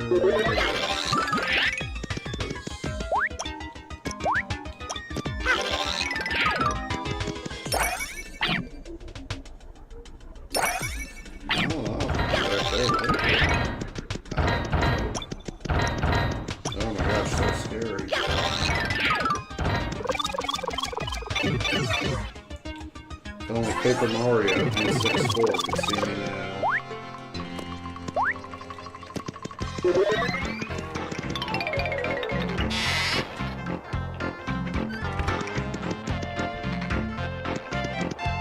Oh, curious sound.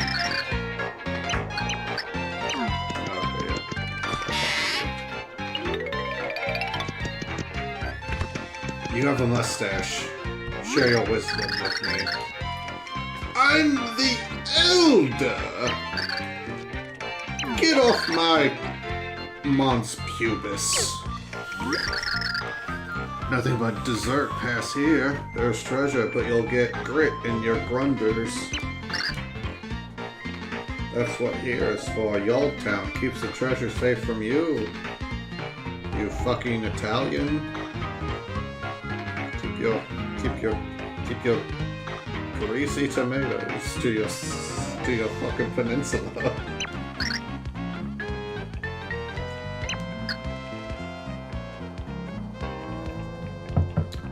Sir, did you just imply your penis was a gun? You're the hero. Dumplings. You'd have a pixel that's shaped like a hand. See this beard here? It's got something to tell you. You know what it says? I'ma fuck your mom. Yeah, well, what if I do this? How you like me now, bitch? Did I just blow your mind?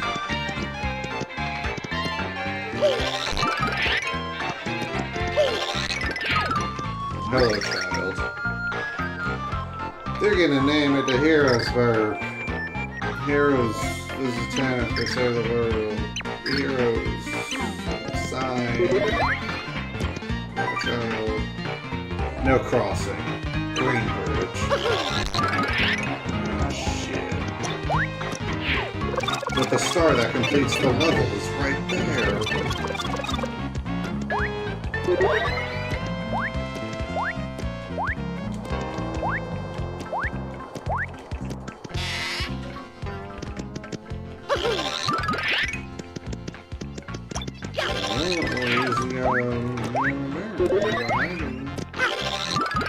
Before I talk to you, sir, I'm going to steal from your property.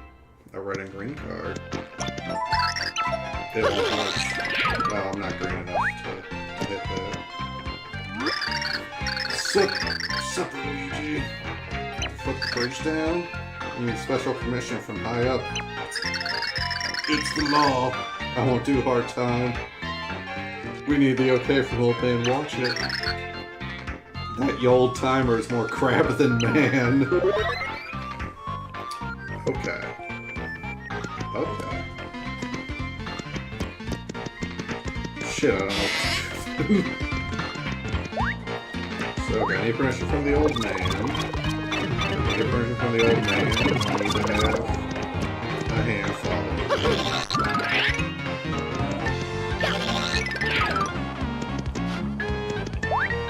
And in order to have a hand following me, I have a fucking idea.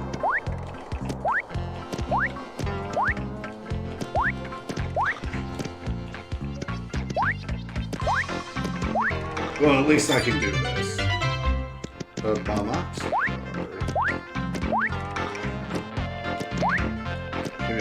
maybe being up on the rooftops is key.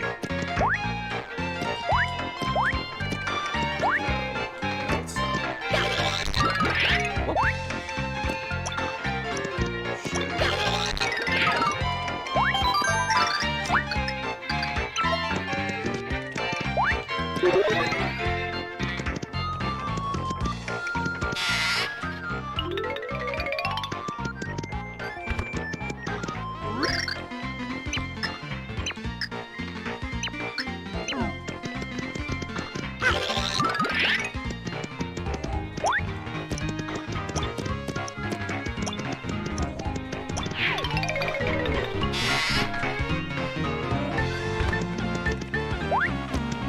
okay, yeah. That one there.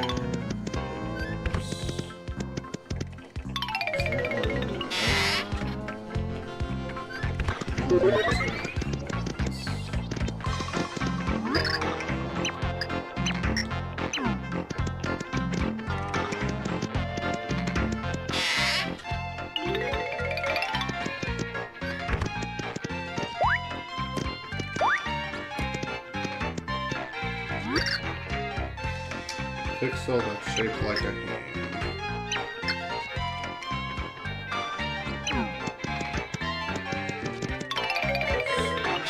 Pixel that's shaped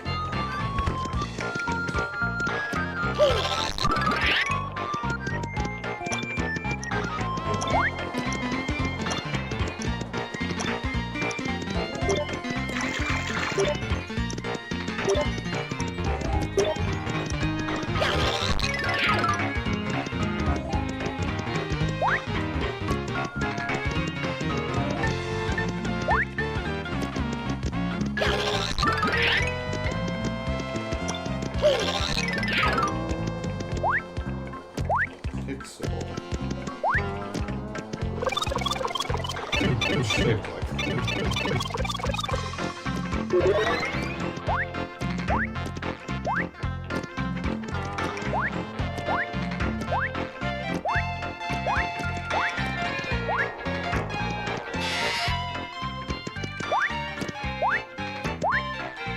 Red, can you help me?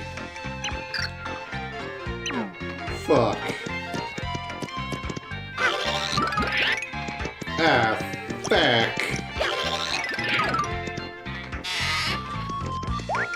Guys, I'm so fucking lost.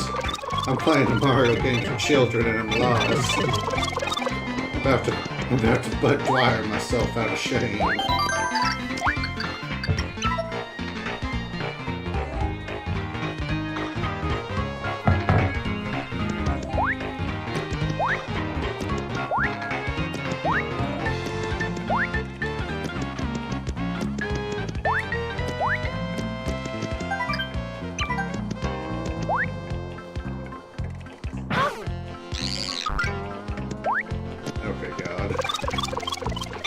Fine then.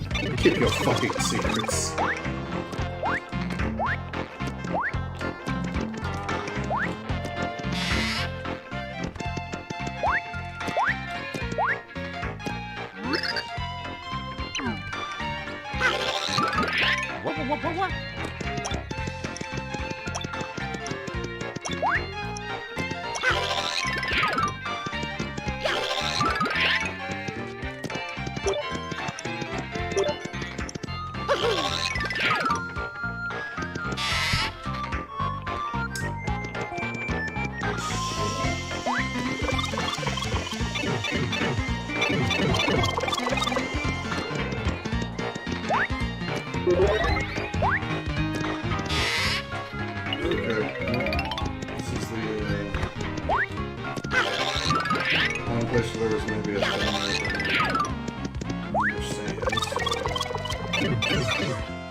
It is funny. It is funny to just do that.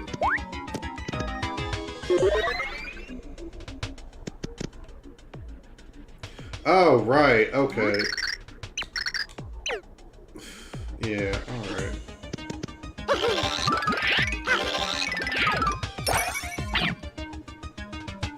Yeah, alright, I can do that. Okay. Oh! Oh no. We're locked inside.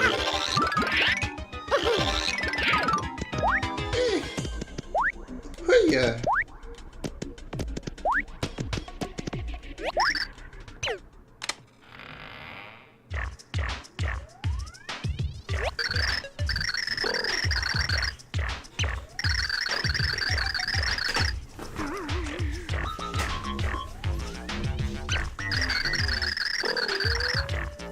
Alright, it's only been 1,500 years.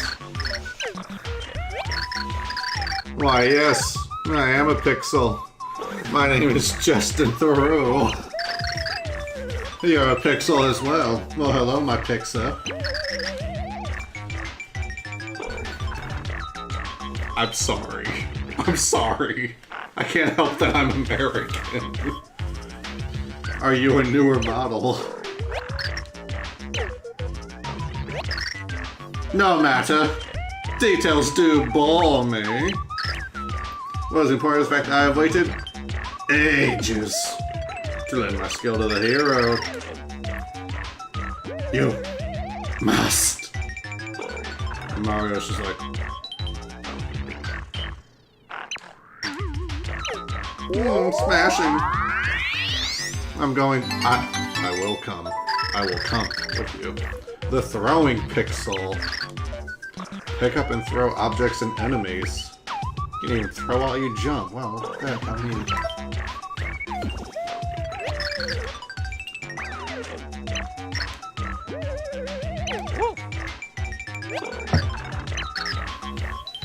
The great being that watches us will know what it is.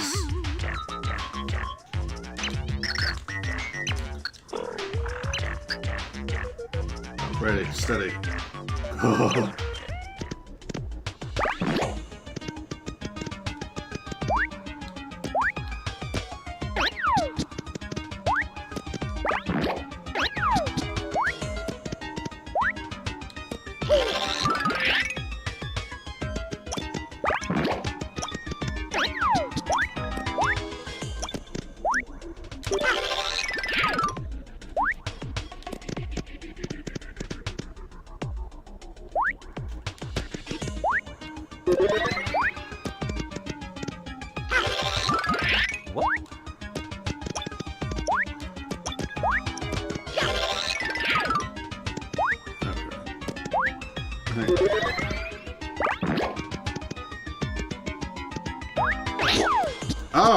okay.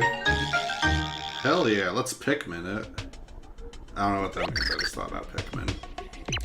Glory.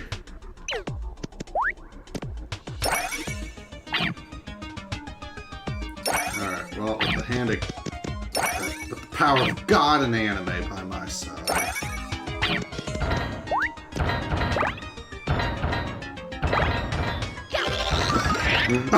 Like the Flump got a little sweat mark, like, you just trying to fuck. Did this Italian just try to molest me? God, welcome to Genova. Genoa.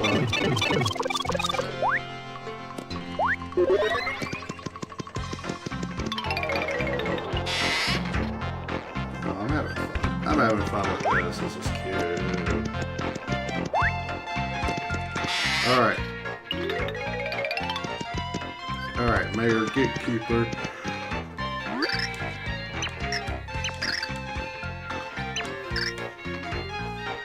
I'll talk to Greeny Boy on my cell phone, which does not have a touchscreen because this game is from like 2006.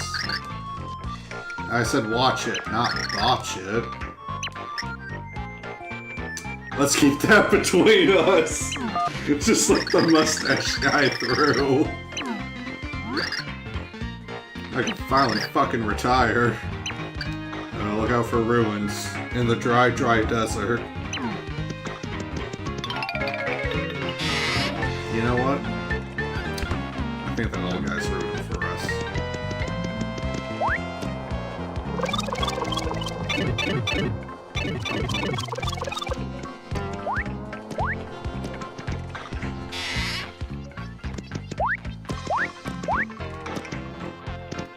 Oi! Hajima. You're that hero, then. I will do my job, then.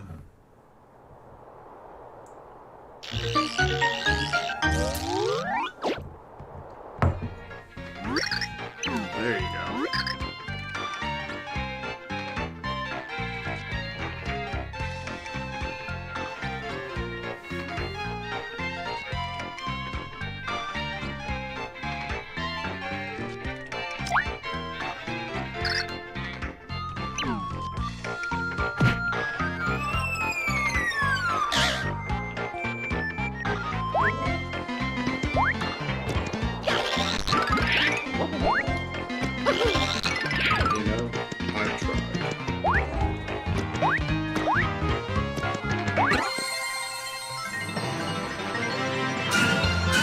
End of 1, 2.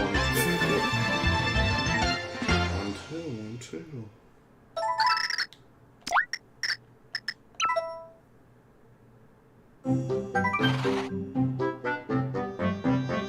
Old Perun's magnificent mustache, more what was a hearty sneeze.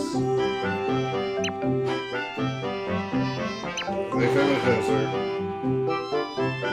They continue their search.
I am horribly thrown off my game by the speed flower.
Okay. And the last donation. Go to the bathroom real quick. Play a little bit more, I think, just at the next save point. And then we'll stop.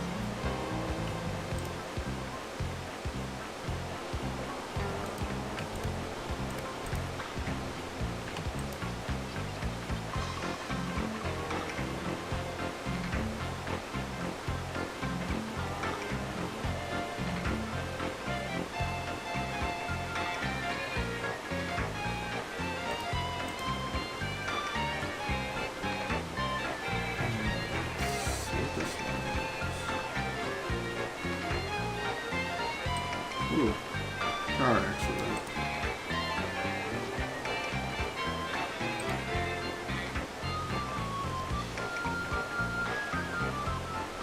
Car accident. Death. Suffering. Very un-Mario kind of things. Let's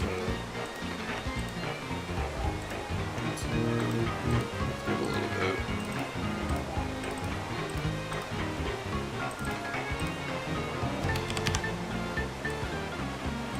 Let's do more for them than Elon Musk could be asked to.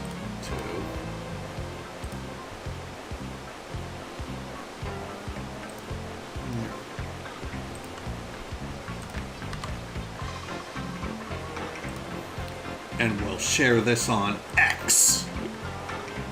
also known as Twigger, Twitter, Twitch shitter. What a fucking retard Elon Musk is. Alright, we're going to that real quick.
Signposts and the tall red palm tree of fortune. Leap under its branches 10 times.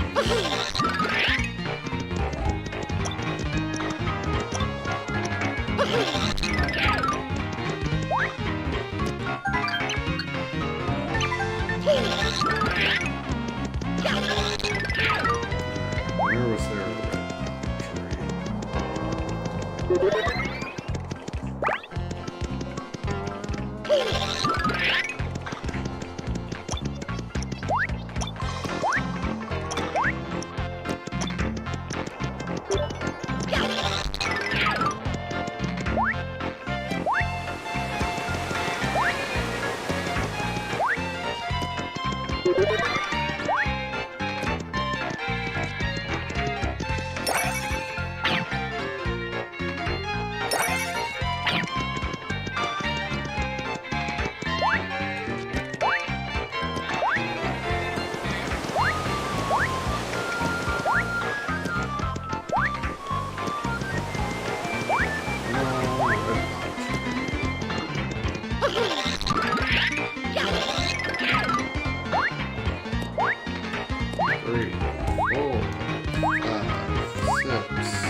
gonna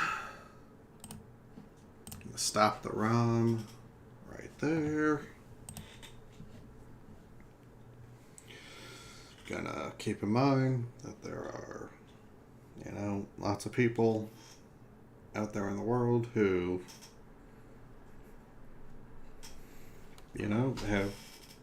have real serious stuff that they gotta deal with. And that all of us could probably be doing more to help than we currently are.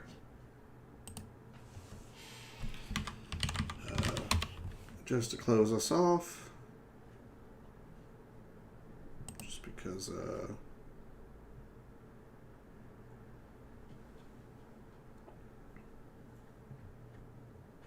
there was a line. There was a line about it. Okay, well, watch that, because that's only 30 seconds, so that could be fun. And we'll just watch one short video, and then that'll be the end of stream. End of stream for this week.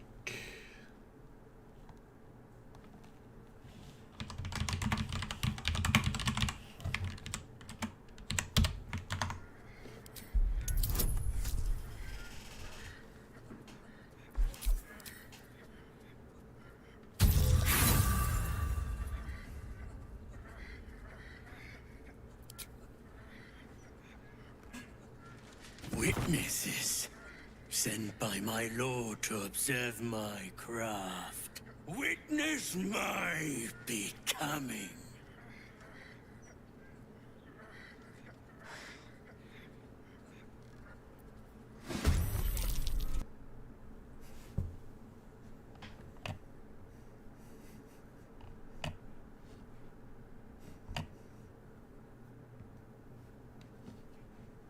Well, there you go. Boobity boop. Mickey Mouse. What the heck is up with this game? Are those paintings or windows? Geez, game designers, make up your minds. What is this bullshit? 2 cats? Why not 3? Geez, what were they thinking? Geez, walking chairs? What's he in a hurry for? To get sit on? This game's a bunch of poopy ass dicks. Covered in chocolate feces. What is this? Some kind of angel? I don't want religion in my game. Geez, you open up a locked treasure chest to get a key. Isn't that ass backwards? What's the deal with these wall grenades? You'd think they'd explode a little bit bigger. Come on, game designers, get with it. This game's a bunch of poopy ass strippings covered in semen. I've never experienced such assetry in my life. Well, except maybe after I took that long diarrhea dump when I ate IHOP. Gosh, this game sucks so much. Who designed it? Satan? This game has nothing to do with Disney, except that it sucks. It reminds me of a pile of diarrhea dick farts. Covered in cheesy vomit, with a side of gorilla poop. What a bunch of poopy anus farts covered in dick waffles being poured all over a fat girl's titties. I ate chili today just so I could take a shit that's better than this game. I farted on my mother's face, and she liked it better than this game. I dug up a grave because I hear that you take a shit when you die, and it's probably better than this game. I pissed a cactus out my dick. What a bunch of ass strippings. What a bunch of kooky docky poo-poo. The only thing this game reminds me of is the massive shit I took earlier. This game sucks better than a dick farting on a vagina. This is maybe the most mature episode of Game Grumps that's ever happened. Bye! Get it together, game designers. Get it This together. game's a bunch of diarrhea. Yes. Alright, one more. Boobity beep boop. Fuck you, Dan! If you got heartburn, I'll tell you what, you need to go. You need to get Prilosec. Get her done. That's shockingly like what it's like. I mean, almost word for word. I eat ribs every day, and I love it. But I'll tell you what, one more thing about how much ribs I eat, a lot. I'm Larry the Cable Guy. Eat Prilosec. Eat Prilosec? Consume Prilosec. Almost positive he doesn't phrase it like that. If you go to a football sports game and you run out of chips, eat Prilosec. It'll bring you joy. It's brilliant. It's a brilliant fucking thought. Got God. loads of calories. And it'll give you a heartburn like crazy.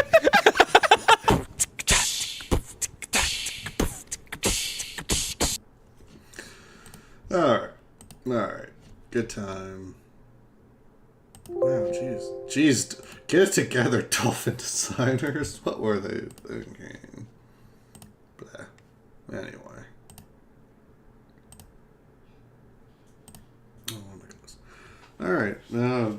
Hopefully I should be doing another one of these next Sunday. Looking forward to it.